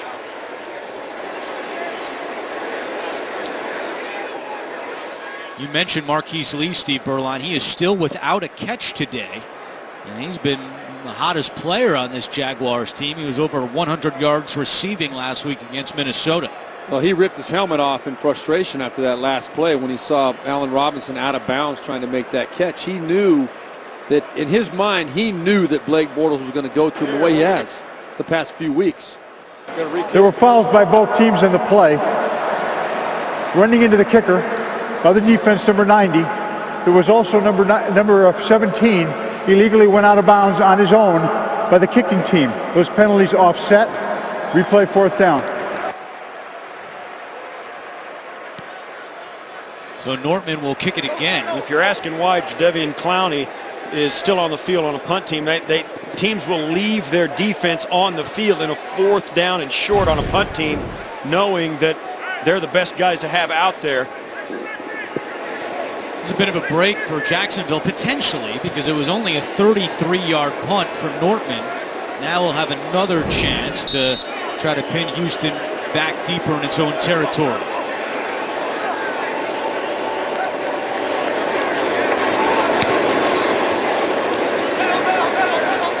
This one to the 15, where a fair catch is called by Fuller, so the penalty does help out Jacksonville. Tom Savage going back to work when we return. Back in Houston, and the Texans training staff has been spending some time with Nick Novak, the kicker. This was the opening kickoff of the 2nd half, and after he kicked it, he grabbed for the side of his right leg, and you can see he's barely able to run down the field, so we'll keep an eye on that here, with the Texans trailing by 8, and they start this drive on the ground with Lamar Miller. Houston only rushed for 51 yards in the first half. They've gone over 100 in 8 straight games. Meanwhile, another injury update for Jacksonville, and their backup offensive lineman Josh Wells will not return today. He's out with a shoulder injury, and Patasi, who started at left guard, also out for the game with an ankle injury, so Jacksonville's very thin on its offensive line. 2nd down and 7. Back to Lamar Miller. Miller reverses field and cuts back at the 25, and Lamar Miller has a Houston 1st down. Look at the first half possessions for the Texans. The first 5 with Osweiler, the last 2 with Savage. This is the third drive for Tom Savage. Yeah, that drive that they gave over on downs, as you remember, they ended up on the half-yard line trying to go in on 4th and short, and they got shut out for no points on that drive.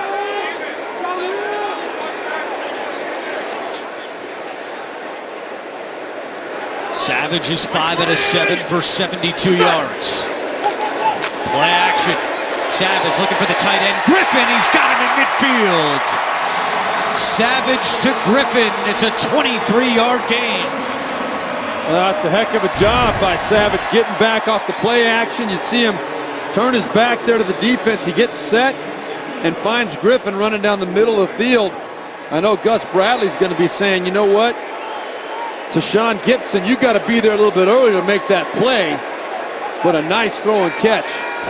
Texans without their leading tight end, C.J. Fedorowicz today. He's out with a concussion, so Griffin with 4 catches for 57 yards. And Miller stepped up by Cyprien. Jonathan Cyprien's had a nice year. Over 100 tackles once again. Since 2014, he has the most tackles of any safety in the NFL. And there's a lot of guys at this time kind of dealing with a little bit of a shoulder issue. He's limited in practice this week, but you know, for some of these guys, and Cyprien's one of those guys that kind of get that reputation inside their locker room, he's not going to not show up. And he takes a little day off on a Wednesday during the week. He says, I'm back, and he's back in making tackles like you just saw. 14 tackles last week for Cyprien. That one limited the Texans to 2 yards. It's 2nd and 8. Pressure coming. Savage gets rid of it, completes it to Hopkins. Hopkins with another Houston first down. Well, they had Jalen Ramsey covering him, but he came into the slot. Ramsey moved in, but he gave him 10 yards of cushion. Wanted to take away the deep ball, but Hopkins just crosses the deep field, and Savage gets rid of that just in time. He takes the hit. You know what they did? They lined up Hopkins off the ball and outside, motioned him in. That forced Ramsey to play him soft, give him that cushion underneath. Good design on that play by the Texans offense. Unique Ngakoue was the man who hit Savage, but Savage still able to complete it. First down and 10 for the Texans. Miller taken down. Avery Jones with a 1-yard loss. Jones has taken over the starting spot for Roy Miller, who's on injured reserve, and has done a nice job for Gus Bradley's defense. Comes from right down inside, swims just inside the block of Lamb, and gets right into the backfield. He kind of gets up and did a swim underneath, and still had the quicks to get back outside and run that play down from the inside out. Nice athletic play by the big man. 4th tackle for a loss this season by Jones, the 4th-year man out of Georgia. And a flag comes in. Movement on the line against Houston. False start offense, number 15. 5-yard penalty. It's 2nd down. It's on the rookie receiver, Will Fuller. So always 2nd and 16. It always got me frustrated as a quarterback. Everybody makes mistakes, but those receivers, the only thing they need to do is look at the ball. They don't need to be guessing the snap count. They're out there all the way on the outside. Look at the ball. When the ball snapped, then you take off.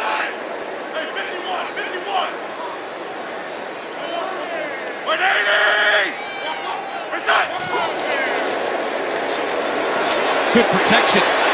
Now Savage has to roll out and throws it away. It was Ngakoue again. Tyson Alualu also applying the pressure, although Savage did have some time before he had to get rid of it. Yeah, it was time that he bought for himself after breaking contain. Ngakoue, we spoke to him yesterday, an interesting guy. He carries a chip around on his shoulder the size of the stadium for going 69th overall in the draft and uses it as fuel. I mean, he's got a high motor and has really showed up in a big way for Jacksonville. It's been a real pleasant surprise for them. 3rd round pick out of Maryland, leads the team with 6 sacks on the season, and now 3rd down and long for the Texans. They're just 1 for 6 on 3rd downs today. And Tom Savage has to call a timeout with 1 on the play clock. Savage saves another 5-yard penalty. 7:51 to go. Back in a minute. The NFL on CBS is sponsored by Southwest. Yes to low fares with nothing to hide. That's transparency. the new 2017 Jeep Grand Cherokee. Jeep free to be. And by State Farm. Talk to an agent today at 800-STATE-FARM.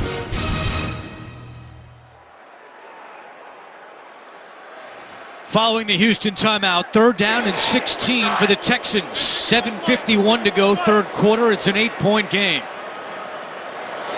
Wait, 20! Tom Savage in the shotgun. Easy. Mike's right. Mike's 51. Mike's 51. We don't know. Charger! We go!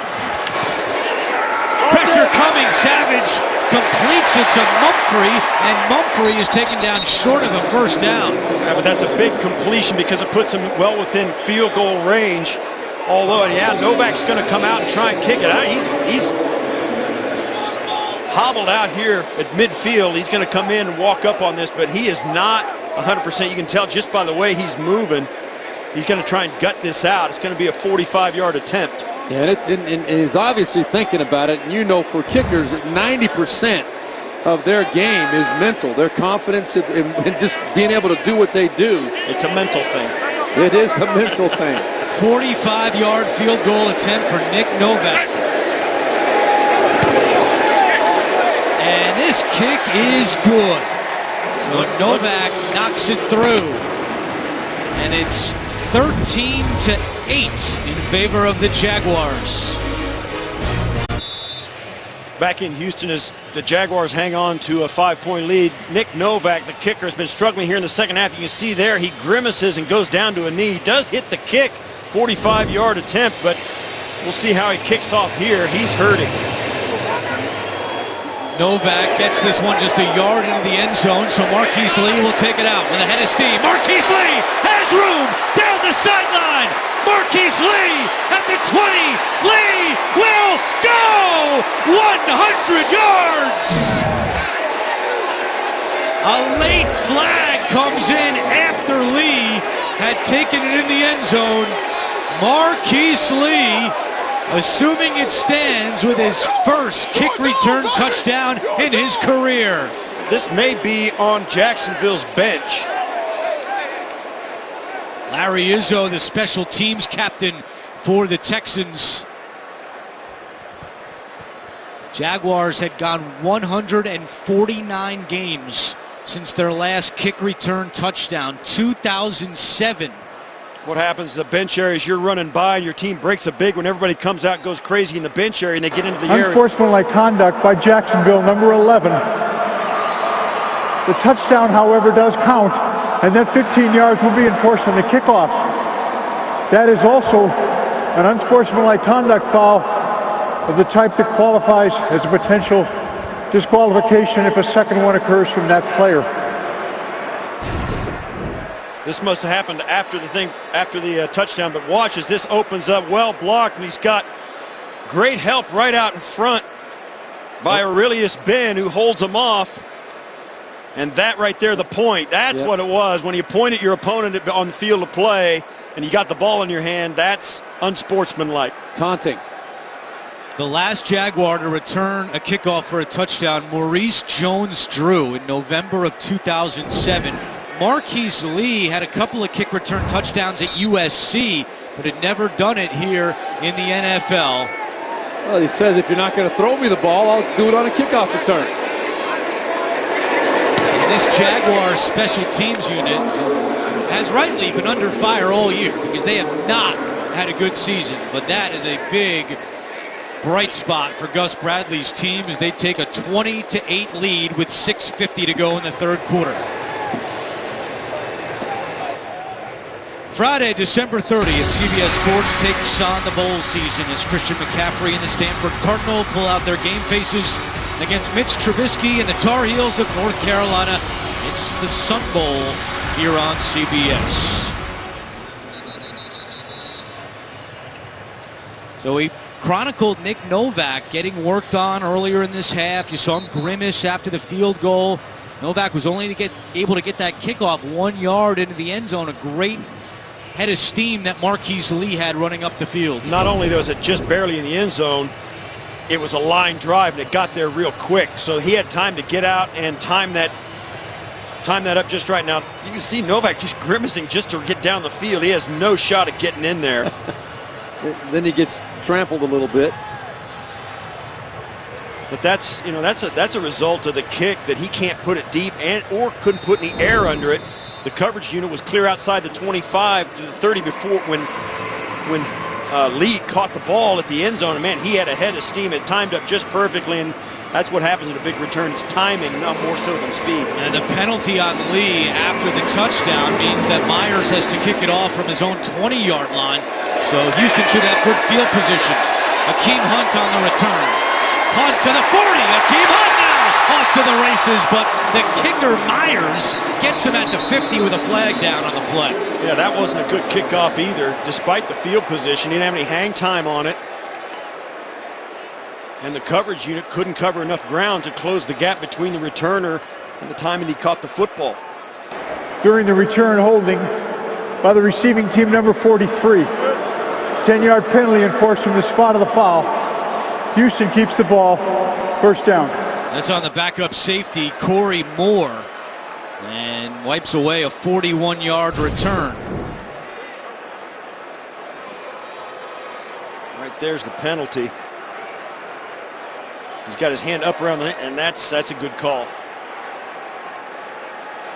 Well, this is a big point here for the Texans. Tied for first place in the division. They've decided to bench Brock Osweiler, who makes $17 million a year. They cannot afford to slip up at home against Jacksonville with the Colts crushing Minnesota 34-3. Houston needs some points, still without a touchdown today. They start this drive on the ground with Lamar Miller, and Telvin Smith makes the tackle. Well, you know, on that note, Andrew, you think about it, and I understand that there's only reason Bill O'Brien did is because his frustration level with Brock Osweiler is at an extremely high level right now. But when you open up that can of worms now at this point in the football season, you are really taking a risk. And I know he's going to say I'm taking a risk with Brock Osweiler as well, but your team now doesn't know who the quarterback is with 2 games to play. 20! What's that? Miller, nowhere to go. Jonathan Cyprien and Tyson Alualu combine on that stop. Coming into this game, Gus Bradley, we spoke to him yesterday, he said, you know, it looked like coming into this game that Houston had figured out how they were going to win games. They're going to run the ball, play good defense, maybe get some turnovers and some sacks, and just let their quarterback manage it, not turn it over, and do things like that. Now it looks as though the level of frustration is such, and the level of urgency too, with 3 games to play, just took them out of that entire philosophy, and now they got their backup quarterback in. 9 tackles today for Cyprien. That last one sets up 3rd down and 4. Texans with just 1 conversion on 3rd down today. Savage, plenty of time, and it's knocked down by Malik Jackson.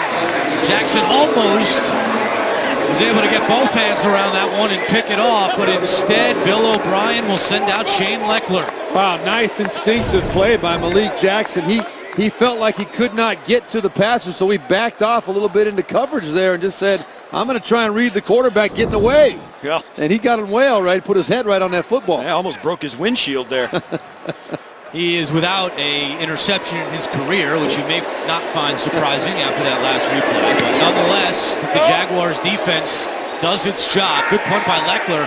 Jason Walters back to his 10, and good coverage downfield. Akeem Hunt with the tackle on special teams. A 56-yard punt, but the Jaguars lead it by 12.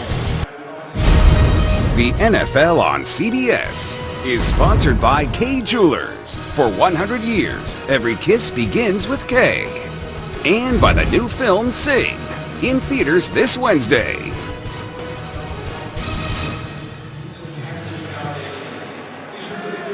Back in Houston, the Jaguars have a 20-8 lead on the first-place Texans with 5:07 to go in the 3rd quarter.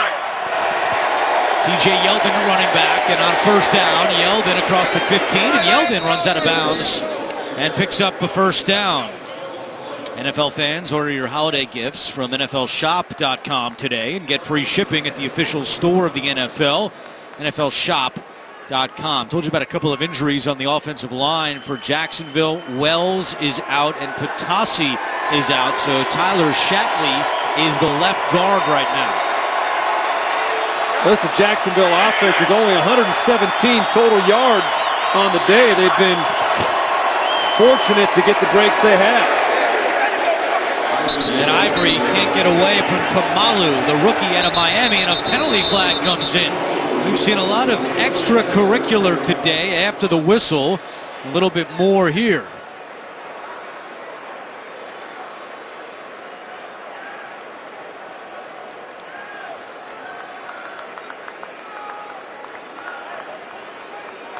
Ed Hockley's been a busy man. After the play was over, a personal foul, unnecessary roughness offense, number 33. The down counts, it's second down, half the distance to the goal. That's on Chris Ivory. Now take another look after the tackle by Kamalu.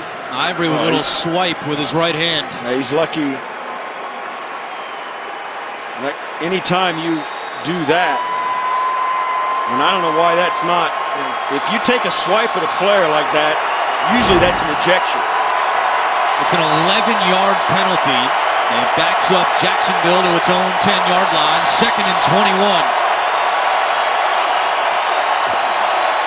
Bortles, and that's knocked down by Clowney.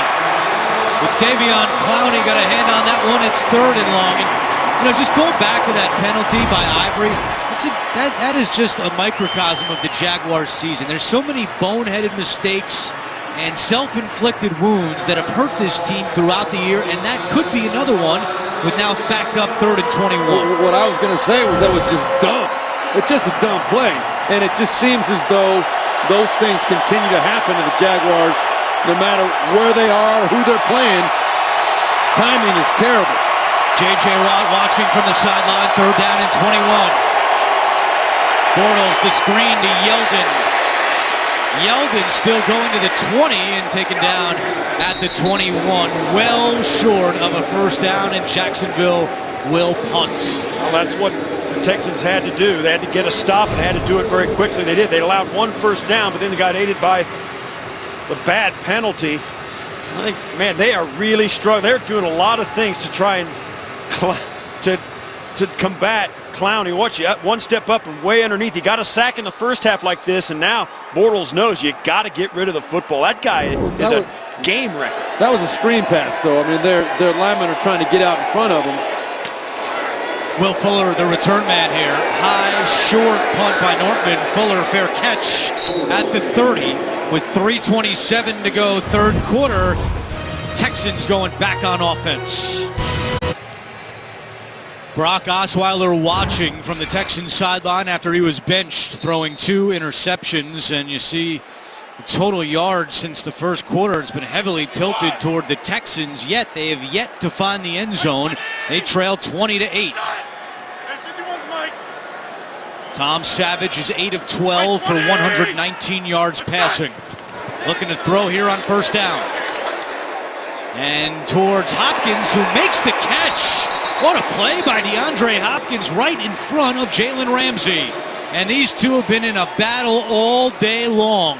Yeah, Hopkins been pretty quiet most of the day. 3 catches for 30 yards coming into that play, but Jalen Ramsey not afraid of anybody. You can see he's going to challenge Hopkins every time they line up against each other. Right there, a really nice tackle in the open field, but Hopkins finally got a nice one on that last play. He picked up 9. It's 2nd and 1. Jonathan Grimes on the carry, and Grimes has a Texans first down. Yeah, you get that 2nd and 1 on that first down completion. This is the play that set up that 2nd and 1. I always thought, Steve Berline, you tell me as a quarterback on a 2nd and 1, if you're clicking offensively, you take a shot. I like that mentality. And I think at some point, Houston's got to do that. Texans do not huddle. 1st and 10 with 2:30 to go in the 3rd quarter.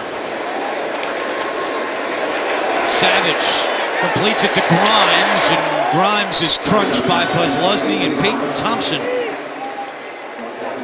Well, Steve Tasker, you mentioned they got to take a shot at some point. Coming into this game, the Houston Texans only had 35 plays of 20-plus yards. That's 31st in the NFL. And they have one earlier today, the Wendell Williams fade down the sideline. But this is a team that on the season has just not made many explosive plays.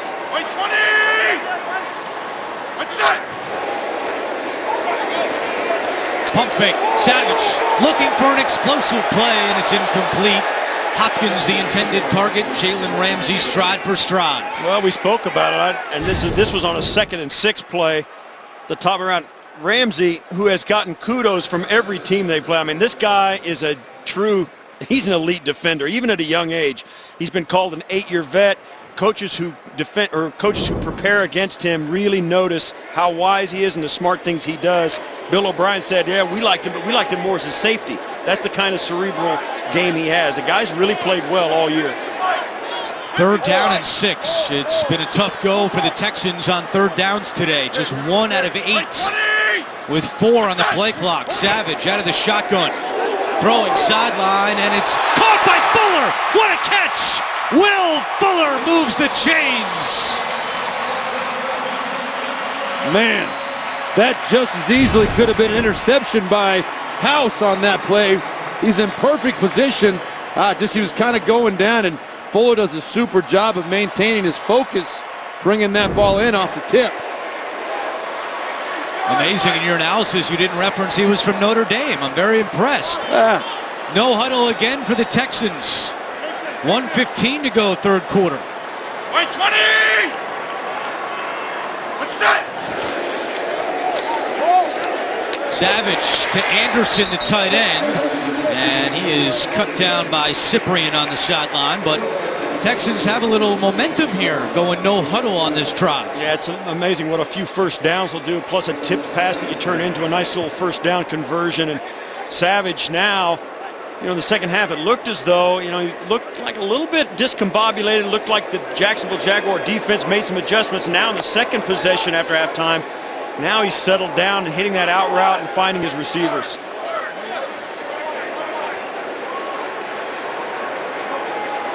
White 20! We got man coverage across the board. What's that? Savage looking for a shot in the end zone for Hopkins. Incomplete. Looked like he was about to come down with it, and Ramsey may have gotten a hand on that to take it away. Well, I'm surprised there wasn't a flag thrown. There was a lot of contact around the 5-yard line. They were really scrapping at each other here. That's just good physical football, I guess. There's nothing obvious there whatsoever, but I think Hopkins is going to make that catch most times, but shoot, super job by Ramsey getting that hand in there the last minute and stripping it out of there. Look at that confidence. 20 seconds to go, 3rd quarter. 3rd down and 3. You can't coach that. Again, the play clock down to 1.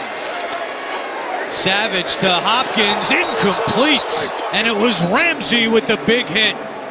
Oh, it looked like this was going to be an easy completion as Hopkins came on the quick route. He motioned in to get a stack. Got a little stack formation, easy completion. Nope. Should have been an easy completion. Yeah, the ball was high and inside. The ball could have been better, no question. Yeah, much but Ramsey closed so fast, Hopkins couldn't get 2 hands on it. And everything's got to be right for an offense. On defense, all you need is one guy to make a play, and Ramsey's doing it. So now the hobbled Nick Novak will attempt a field goal of 43 yards. He's 2 for 2 today. 5 field goals last week in Indianapolis, 3 today against the Jaguars, and it's a 9-point game with 11 seconds to go in the 3rd quarter.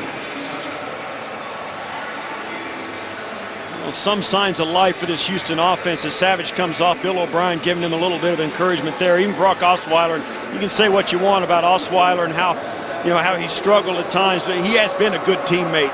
He has said all the right things, done all the right things, and now in this bench you can bet, even though he doesn't like it, he's going to try and be as good a teammate as he can be. Well, he's shown he can be a good backup quarterback, which is what he's being right now. He's being a good backup quarterback. The question is, can he be a starting quarterback in the NFL? And now the question is there more than ever. There's a difference in being a backup quarterback than being a starter who was benched. Exactly right. It's tough. That's on the sideline now. It's got some issues right now. Now, even if they come back and win this game, they've opened up a jar. We've talked about it, alluded to it a couple of times during this broadcast. It's big questions. Now what? Right. the most important part of your season. You got yourself in position to control your own destiny, but you don't have any idea who your quarterback is, not based on injury, based on not having your guy that you're counting on step up. You don't know. That's crazy. But I get the, man, you can tell Bill O'Brien, the sense of urgency is ratcheted up, and I think that's why that move came so quick after the 2 interceptions. There is no room for error with 3 games to play. We saw what Marquise Lee did last time, a 100-yard kick return touchdown. Novak gets this one a little bit deeper, but Lee's going to take it out again. Marquise Lee at the 20, still on his feet across the 25 and take it down at the 29-yard line. A 33-yard return with 3 seconds to go in the 3rd quarter. Well, the Texans came into the day tied for first place in the AFC South with Tennessee, a 7-6 record. You'd see Tennessee down 7 early for 4th quarter in Kansas City, while the Colts, who started the day 1 game behind Houston and Tennessee, are all over Minnesota 34-6. So if the results end like they are right now, all 3 teams would be 7-7, but still a lot of football to go. Ivory to the 35, and that's the final play of the 3rd quarter. Jacksonville leads 20-11. We'll be back after this message and a word from your local station. You're watching the NFL on CBS. In Houston with Steve Berline and Steve Tasker, I'm Andrew Catalon, our entire NFL on CBS crew. Start of the 4th quarter, the Jaguars trying to stop an 8-game losing streak. They lead the first-place Texans 20-11. 2nd and 4 with Blake Bortles in the shotgun.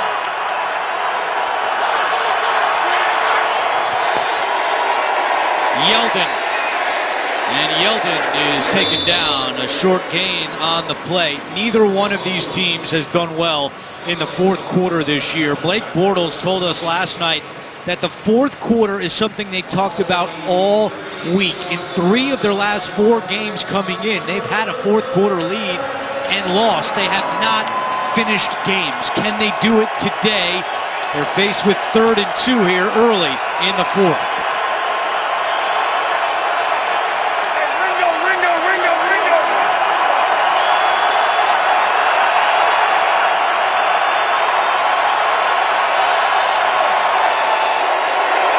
Bortles incomplete with the pressure coming. Quinton Demps came on a blitz, and Bortles off his back foot throws an incompletion. Yeah, he thought he was going to have a hot receiver. Allen Robinson on the outside right at the top of your screen. He thinks he's going to pull up on a little hitch, and Robinson just keeps going. That's a miscommunication on a crucial 3rd down conversion, and it costs him a possession. Bortles is just 10 out of 20 for 75 yards today. Nortman punting. And it's Fuller from his own 6. He has 1 punt return touchdown this year, down the sideline and out of bounds around the 35-yard line. So Will Fuller providing a spark on special teams, a 27-yard return. That was well blocked up. He did a nice job. He knew he had a little bit of time to return this. It's tough to catch a punt when it's coming down out of the roof of the building and you know you've got guys closing in fast. Fuller does a nice job to catch it, move it up the field, and then pop it to the outside. And the return guys, so many times when the ball hangs up, they think, you know, they take it for granted you're going to fair catch it. It's going to be inside the 20. They let up. Not so. The guys up front of Fuller did a great job staying with their blocks and giving him an opportunity.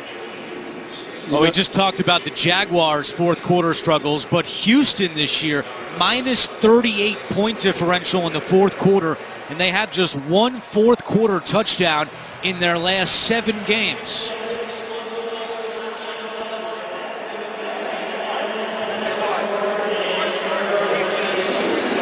Savage is 12 out of 19 for 161 yards.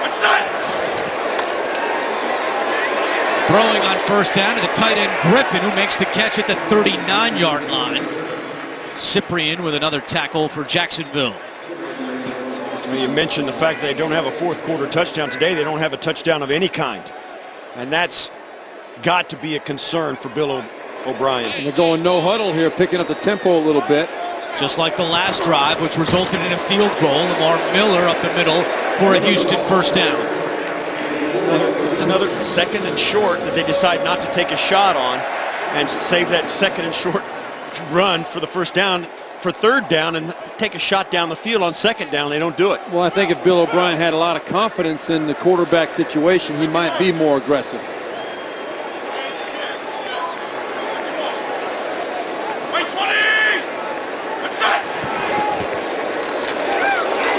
Savage looking for a deep shot here, down the field and incomplete. Intended for Fuller. It was Ramsey on the coverage. I just think they're challenging the wrong guy all day long. They keep seeming to go after Ramsey. They have had no success against him with the exception of a couple of short catches. Ramsey has challenged everything. He came up with a tip ball interception. This was the fourth down call in the end zone on the fade route. Right there, a nice strip on Hopkins. This guy just does not make many mistakes at all. He's going to make you earn every single yard. 4 passes defense today by Ramsey, including his first NFL interception. Savage sideline, and it's nearly intercepted by Amukamara. Well, just as you were talking about that, I agree. There's got to be a different defensive back that you want to throw at, and Amukamara almost pulls in an interception. But that guy Ramsey's quickly becoming a guy you don't want to trifle with. Now Amukamara is going to step out of bounds before he actually, as he catches that, he can't pull it in. That was almost a bad interception at the completely wrong time for the Texans, and they escaped it. Yeah, it was a slip by Will Fuller on the outside, kind of lost his footing and almost was disastrous. They did huddle here before this big 3rd down and 10 play. 5 on the play clock. They've got to hurry.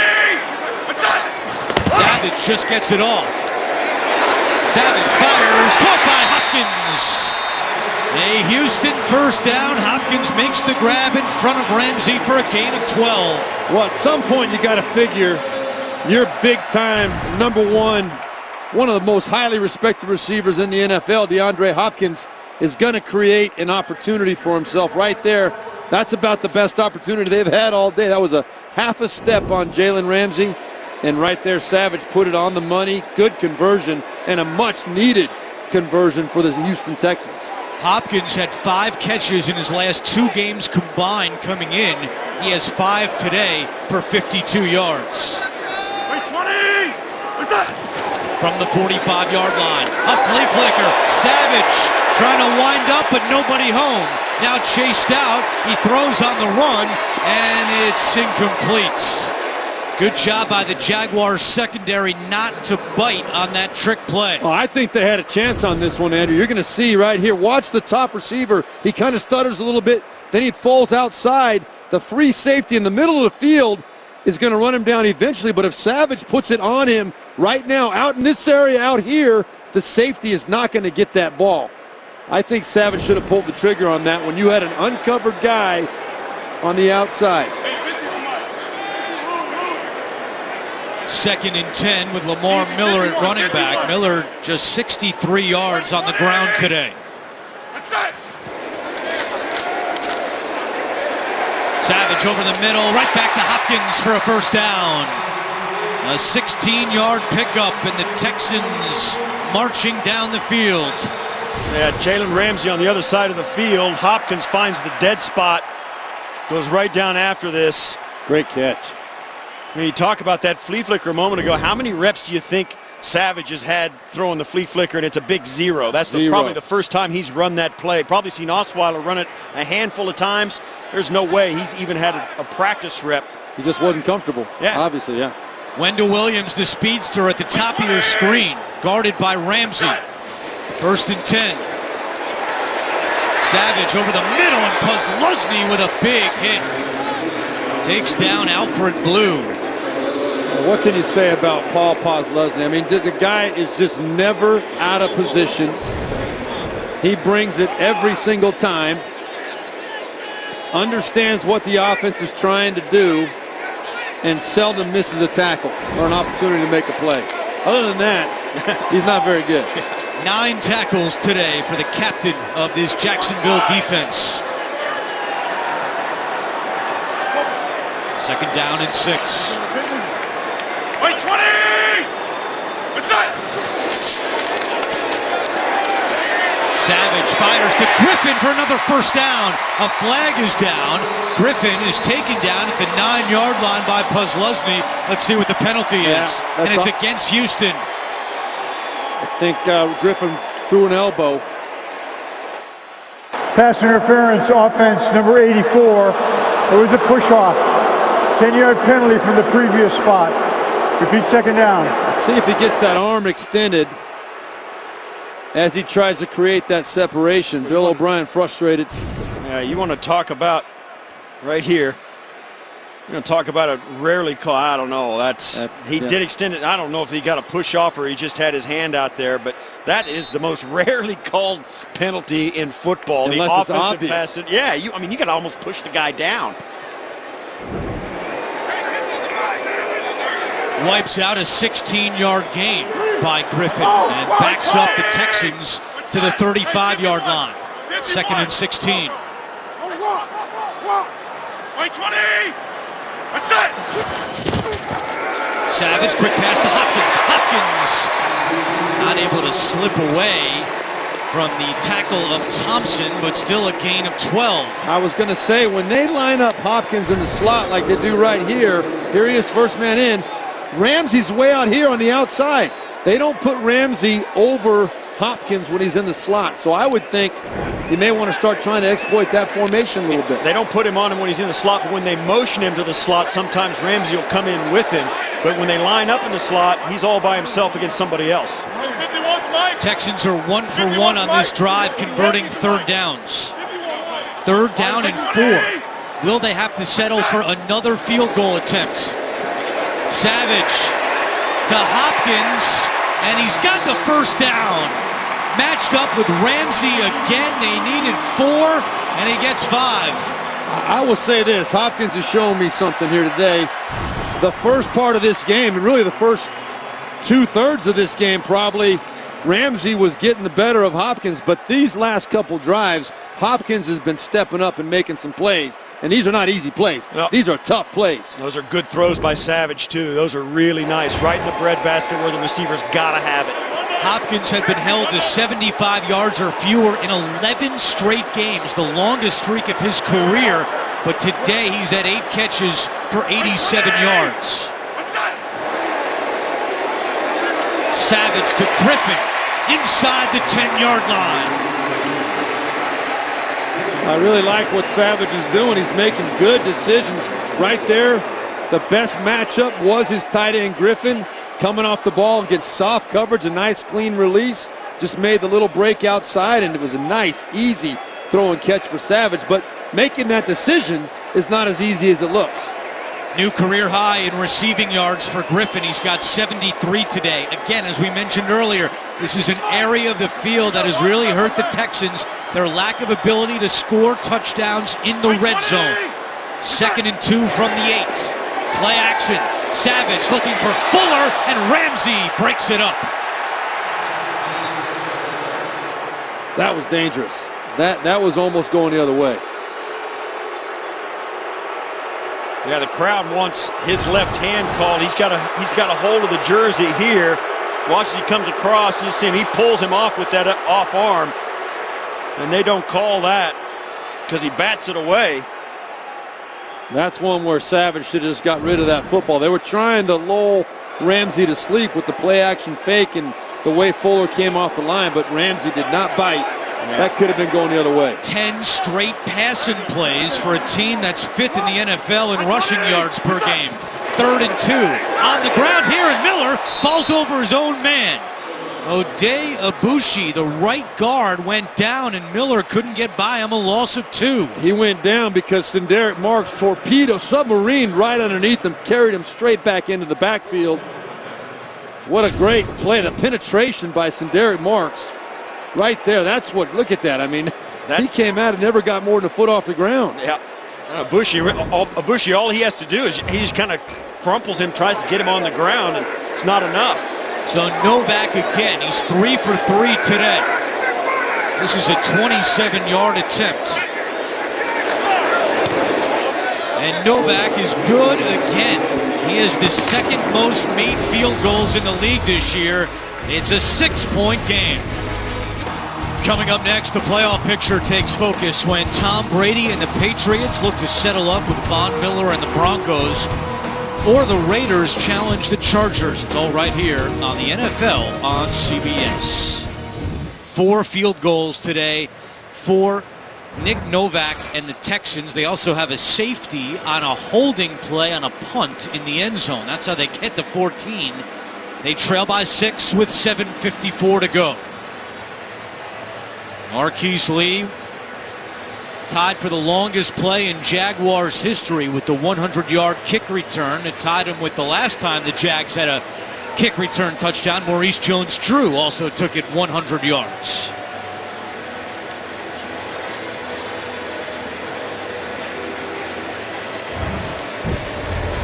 Indianapolis has just gone final in their game up in Minnesota, and after losing at home to the Texans last week, what a response by Chuck Pagano and the Colts. They destroy the Vikings and now go to 7-7 on the season. And it's working perfectly for them with both the Titans and the Texans losing. Could not be better. Titans still down by 7 in Kansas City as Marquise Lee takes a knee. Jaguars football at the 25 when we come back. The NFL on CBS is sponsored by Walmart. Find gifts, groceries, and more this season. Progressive, handing off big savings to you. And by Marmot, fall in love with the outside.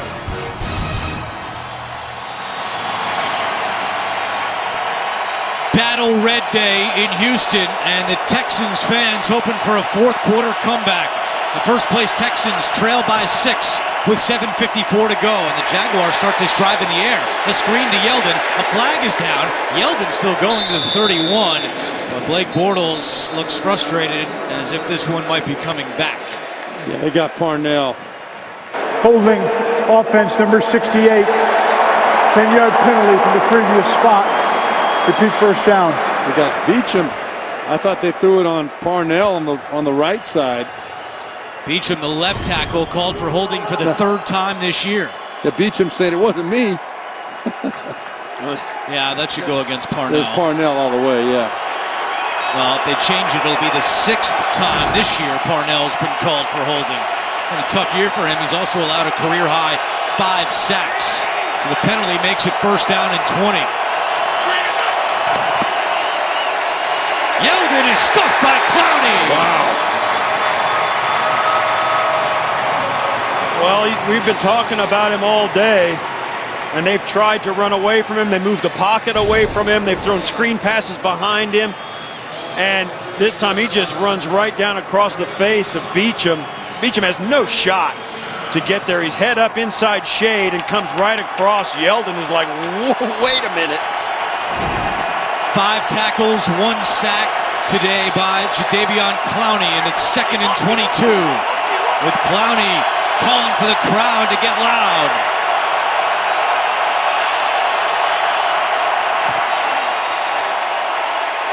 Bortles completes that to Koyak, and a short gain on the play. It'll be 3rd down and long. Kareem Jackson on the tackle. Now this is a situation where Blake Bortles has got to be very, very careful. His history on 3rd down is not very good. His quarterback rating 57.7 on 3rd down. There's only one quarterback in the league worse. That's Ryan Fitzpatrick. And he's thrown 10 interceptions on 3rd down. That's 5 more than the next closest guys in the NFL. 3rd down and 20 as we approach 6 minutes to go. Good protection, and Koyak wasn't looking for it. He was open and well short of the first down marker anyway, but it's incomplete and a 3-and-out by Jacksonville. Well, I don't know what you're thinking as a receiver. It could not be a better throw, and it wasn't going to pick up the first down, but it certainly was 10 yards of field position, and punting it away is not the worst thing in the world for Jacksonville.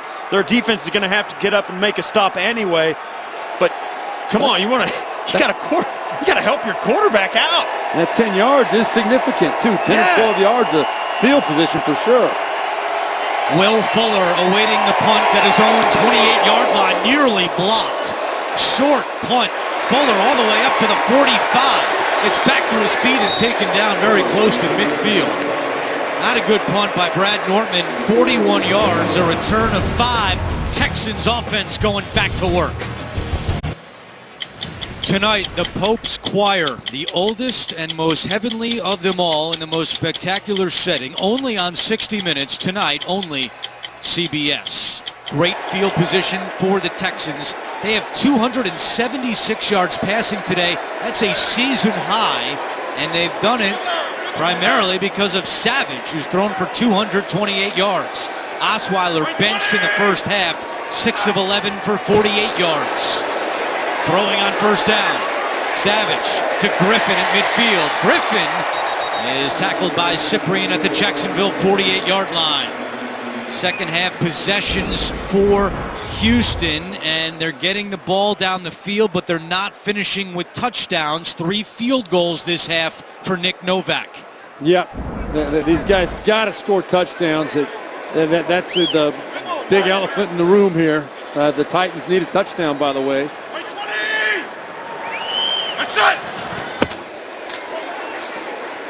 Savage, and a first down. It's Will Fuller coming back to make that catch. I like what I see out of Savage, though, here. You know, the first play, they went for a big home run play. Wasn't there down the field. He moved his feet. He knew where his check down was, and he had a nice positive gain. Second play right here, goes through his read, on money, on the time, outside. Just a perfect decision by him. He's playing like he knows what he's doing. Inside 5 minutes to go. First down and 10 from the Jacksonville 38. Wait, 20! Houston has pretty much abandoned the run here in the fourth quarter. Wait, 20! Inside! Back to the air. Savage going to run it himself and slides down at the 36-yard line right in front of Telvin Smith. Telvin Smith, you could tell he let up on the play and Savage slid into him. It's a smart play by Smith because the reflex is to come in and really lay a lick on the backup quarterback. It was a late slide. It was a late slide. Savage gets up a little bit gimpy, but he shake that off. Crowd wanted a penalty, but they're not going to get it. That's a good no call. 2 timeouts left for Houston. Remember, they burned one in the third quarter with the play clock winding down. Savage looking for Hopkins, and incomplete. It was Ramsey on the coverage. Third down and 7 coming for Houston. You can see Ramsey, they're both working the official pretty hard. Hopkins wants a pass interference. Ramsey says he got up into my face mask. Is this 4-down territory for the Texans? Well, at 4th and 7, I don't know if it's 4-down territory. I mean, with 3:50 left, I would say it's a 50-50 call. Bill O'Brien not wrong to go for it on 4th down if they don't make it. Third down and 7. Go! Pressure coming. Savage gets rid of it. A lot of contact, and there's the flag. Ramsey was holding Hopkins. He knows it now this time. Yeah, he's shrugging that one off. He's laughing. He goes, yeah, I did it. The crazy thing is he didn't need to on that one because they were getting pressure to Savage. That was not going to be a complete pass interference defense, number 20. The ball is placed at the spot of the foul, which is the 25-yard line. Watch this. This is never going to be completed. That ball was way outside. How about the play selection this quarter for the Texans? 14 passes, just 3 runs in the fourth quarter. A lot of confidence in Tom Savage playing in just his 3rd NFL game. Wait, 20! What's that? First down and 10. Pressure coming. Savage is hit, but still completes it. Griffin reels it in. It was Cyprien who came on the blitz and put a big hit on Savage. Yeah, Cyprien comes off the edge. It looks like he's going to cover, but he lets the back go, comes right after Savage. Savage does a nice job, and ultimately that's what you got to do. Is you got to stand there, take the hit, and make the throw. Savage did an excellent job. Texans back in the red zone where they have not scored a touchdown today, and they're the second worst red zone team in the NFL this year in terms of scoring touchdowns. Can they get one here? Savage to a wide open Miller, and Miller out of bounds inside the 10. First and goal for Houston. Well, it makes it a lot easier when you find a guy completely uncovered. Here you're going to see Lamar Miller right here. All he's going to do is run straight out into the flat. Oops, excuse me there. Straight out into the flat, and he's completely uncovered. You see right there, that's as easy as it gets. And a nice job of seeing it, because half the battle is for the quarterback to actually see the blown coverage. It's not as easy as it looks. Red zone today, 2 possessions for the Texans. They got stopped at the 1, and they kicked a field goal. They need to punch it in here, down by 6. Savage, and it's incomplete. High over the head of Hopkins. It's 2nd and goal. Yeah, once again, they tried to go to the high throw to Hopkins, covered by Ramsey. I just don't like it. I think they got to take another tack against this defense with Ramsey on the field. I know Hopkins is your go-to guy, but you've got to make a play someplace else. Yeah, you put him in the slot or put him in motion to soften the coverage on him, and maybe you got a chance to get a spot to put the ball. Or just throw it to somebody else. First 300-yard passing game as a team since October of last year against the Colts. Savage looking for more. End zone, incomplete, but a flag is down. Went off the hands of Griffin. Cyprian on the coverage. And he does not agree with this call.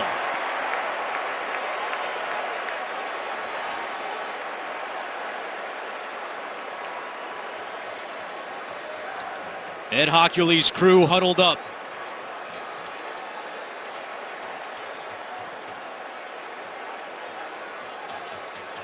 Pass interference defense, number 37.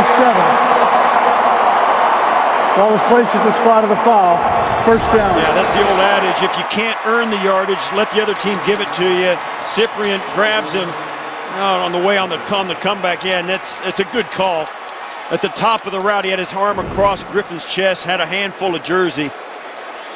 2 pass interference penalties against the Jaguars in the last 4 plays. First and goal from the 1. Miller, the running back. Miller takes the handoff, and Miller is in! Touchdown, Texans! And now the critical extra point with the game tied at 20.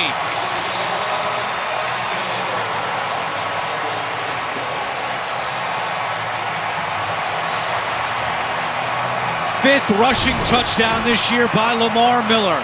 Well, it's not rocket science. Get a hat on a hat, come off the ball hard, and let your running back pick a seam in the defense. Miller does a nice job just walking in. Great job up front, going to the left side of the offensive line. We'll see if Nick Novak, who's been perfect, even though he's been hobbled by injury, see if he can put this through. 4 for 4 in field goals today. He's missed 2 extra points this season. Ramsey looking to jump over. Doesn't get there. They run into Novak, and the extra point is good. Penalties down. It'll be against the Jaguars.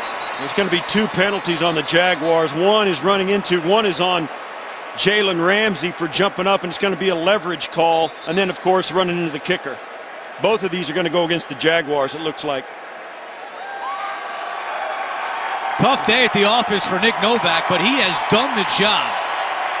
4 for 4 field goals, and the extra point is good.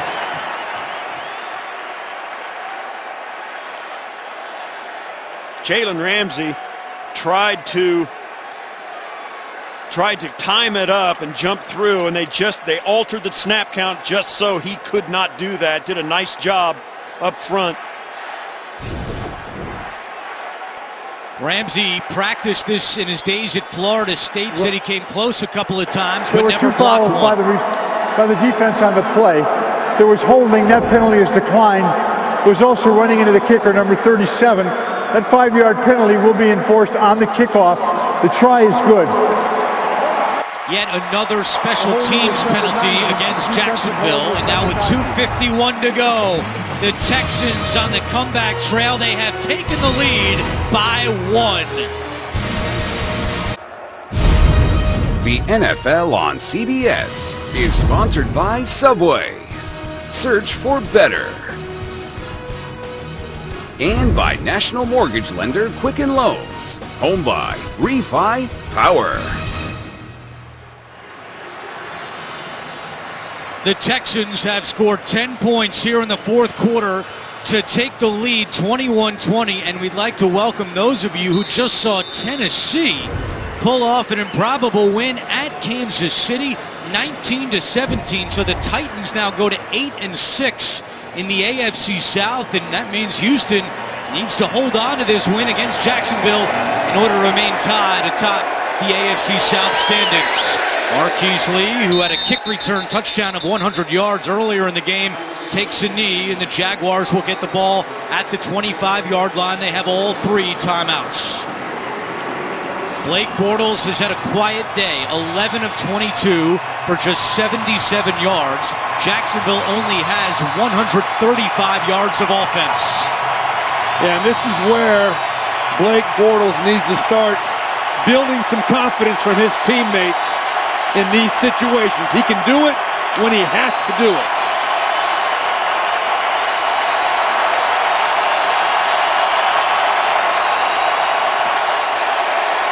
Bortles fires low. It's incomplete, but a flag comes in from the secondary. Pass was intended for Allen Robinson. A.J. Boye on the coverage for the Texans. And it's going against Houston. Before the pass was thrown, holding defense number 21. It's a 5-yard penalty from the previous spot, an automatic first down. Second penalty today against Boye, the 4th-year man out of Central Florida, who used to be college teammates with Blake Bortles. Yeah, you see right there, and they're going to call him for that grab right there, and he thinks, and probably rightfully so, Robinson pushed off of him. Boye before that, if you grab a handful of jersey, that's a penalty. No questions asked.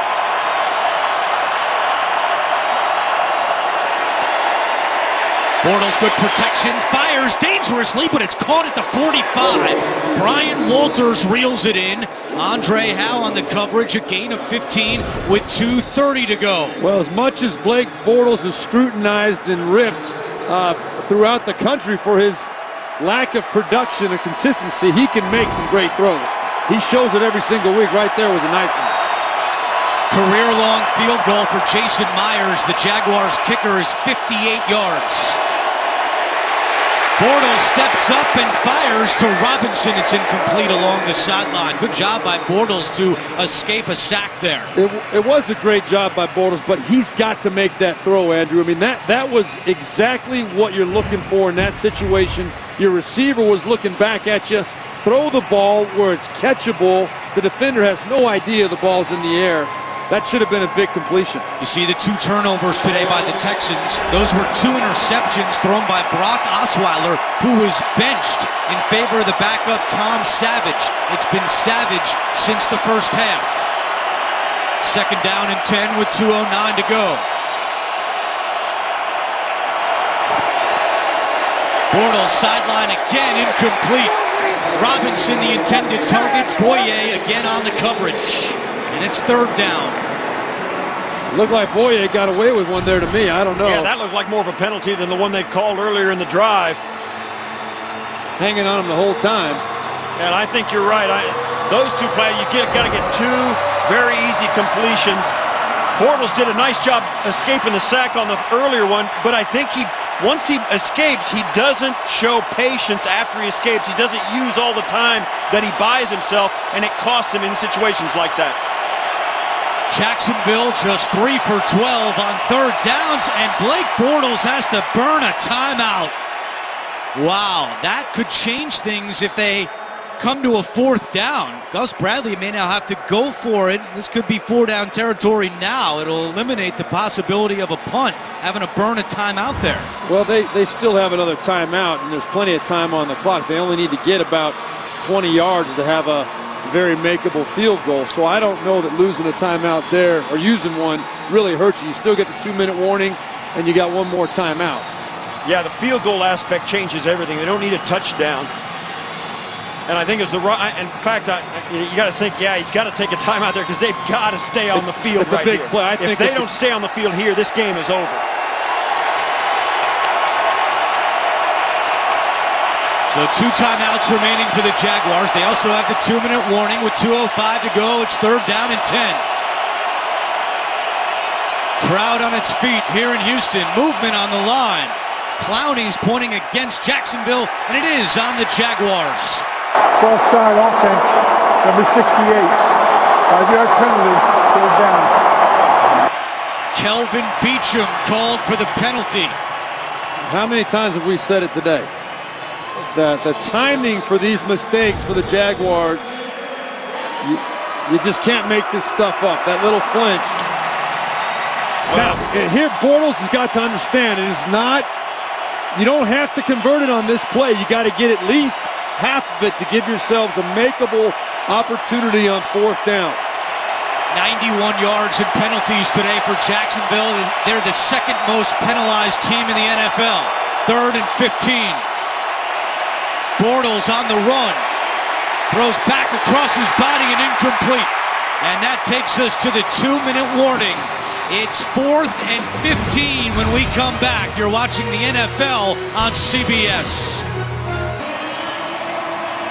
1:58 to go. It's 4th down and 15 for Jacksonville. The Texans defense is the best 4th down defense in the NFL. They've allowed only 2 conversions in 11 attempts.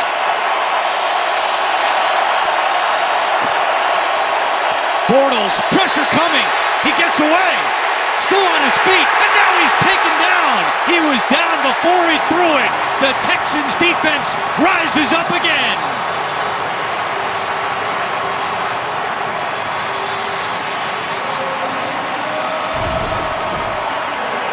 Well, I don't know if they ever rule Bortles down here. He fights and fights. But the bottom line is it doesn't matter because the pass was incomplete anyway.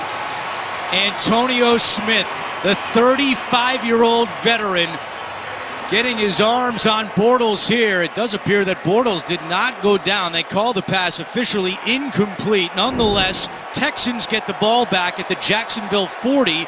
The Jaguars have 2 timeouts remaining. Blake Bortles told us last night all week they preached 4th quarter. 4th quarter, we got to come through in the 4th quarter. Well, they've allowed 10 points and in danger of losing their 9th straight game. And along with that, Andrew, as Jacksonville takes their 2nd timeout, they have not scored any points. They had a 20-8 lead at one point in this game. And now they're down 21-20. They've not done anything to help themselves from that point. Offensively, defensively, special teams, penalties, everything. Here in Houston with Steve Tasker and Steve Berline, I'm Andrew Catalan. We thank you for tuning in. For those of you who just saw the Steelers and Bengals get together, it's been a big comeback by the Texans. They lead it by 1:45 to go, and just 1 timeout left for Jacksonville. Brock Osweiler was benched after throwing 2 first-half interceptions. Tom Savage has taken over. Lamar Miller gets a yard. It's 3rd down. Jacksonville uses its final timeout. They can no longer stop the clock with 1:40 to go. And all you can say about the job Savage has done today, and Bill O'Brien, there you see Gus Bradley, but Bill O'Brien, an incredibly gutsy move to insert Savage early in the 2nd quarter. But you got Savage at 23 of 36 for 260 yards. Pretty solid stand-up performance by him. Yeah, the two interceptions by Osweiler happened early. He had 5 possessions, and the last 2 were 2 consecutive interceptions. One was a tip ball off the hands of his receiver. The second one was an ugly interception right into the coverage that he didn't see. And Bill O'Brien wasted absolutely no time. Jacksonville had a 3-and-out, and coming out after that series, Savage came into the game and has been there ever since. Big play here, 3rd down and 7. Jaguars trying to get the ball back. Tennessee won earlier today to go to 8-6. Texans trying to keep pace. They keep it on the ground, and the Jaguars defense does its job. They cannot stop the clock. No timeouts left. Now, ideally, what O'Brien would have liked there would be to have gotten about 3 or 4 yards and make it a little bit easier field goal. Well, it'd get them into field goal range. They're Right. not going to kick it now. They're not going to kick it now. They're going to punt it, yeah. They'll punt it away after taking a timeout. As the play clock runs all the way down. Now they had a player injured, and that stopped the clock. It was Lamar Miller who told us Friday it doesn't feel like week 15, it feels like week 30, the way my body feels right now, and again is able to come off in some pain. And that's a big play because the clock stops with 1:20 to go, and here comes Shane Leckler, the punter. Now, player safety aside, you always tell guys, listen, in this situation, you got to get off the field if you can, and your trainers are told as well, hey, don't go out there unless the guy is, staying down. Oh, you see there, his left ankle. But that's a spot where that's a problem not to be able to get off the field in that situation. 40-year-old Shane Leckler trying to pin the Jaguars deep. Walters lets it bounce. It bounces at the 5, and it's down to the 7-yard line. So Leckler does his job. What else is new? Playing in his 236th consecutive game as J.J. Watt watches from the sidelines. First time he's been down on the sidelines since going on injured reserve back in September. He had not been medically cleared to stand for more than 3 hours. And now this is it for Gus Bradley and the Jaguars as they try to avoid a 9th straight loss, which would be a single-season franchise record. And what can you say about Gus Bradley? You saw him right there, totally into it, totally positive, upbeat. He believes his team is going to find a way to get this done. All they need is a field goal, but they got a long way to go.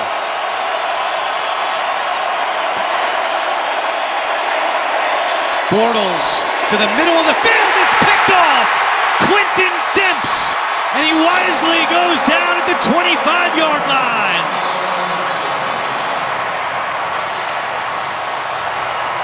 Sixteenth interception this season for Blake Bortles. And the Texans can kill the clock and beat Jacksonville for the 6th straight time. Now, this is just a bad decision by Bortles. I understand he's trying to make a play, but you got over a minute left in the game, and there were easy completions to move the ball down the field. There were easy completions on that play right in front of him. You're trying to give yourself a shot to kick a field goal or have a Hail Mary. Instead, you try to force one in there in the first play and ball game. That's it. Tom Savage can take a knee, and the Houston Texans find a way to come back and beat Jacksonville here at home. You want a sports analogy. If this is a tennis match, Jacksonville never puts the ball back over the net and put any pressure on their opponent. They always find themselves hitting it into the net or hitting it out of bounds on their own. They have never put the ball back over and put the pressure on their opponents. They get into the 4th quarter with a 9-point lead, and all of a sudden they stop playing. And now a fascinating week unfolding in Houston. Who's going to be the starting quarterback on Christmas Eve night against the Cincinnati Bengals? Well, I think you're looking at him right there, number 3. I think Bill O'Brien's probably made that clear. But what a story it is. Tom Savage finishes with 260 yards passing. There's a look at the updated standings in the AFC South. Houston and Tennessee remain tied at the top. 8-6 records, a huge comeback win for Houston. Stay tuned for Game 2 of our doubleheader. The Patriots and Broncos and the Raiders and Chargers. For Steve Tasker and Steve Berline, our entire crew, this is Andrew Catalan saying so long from Houston. We'll take it to New York right after this.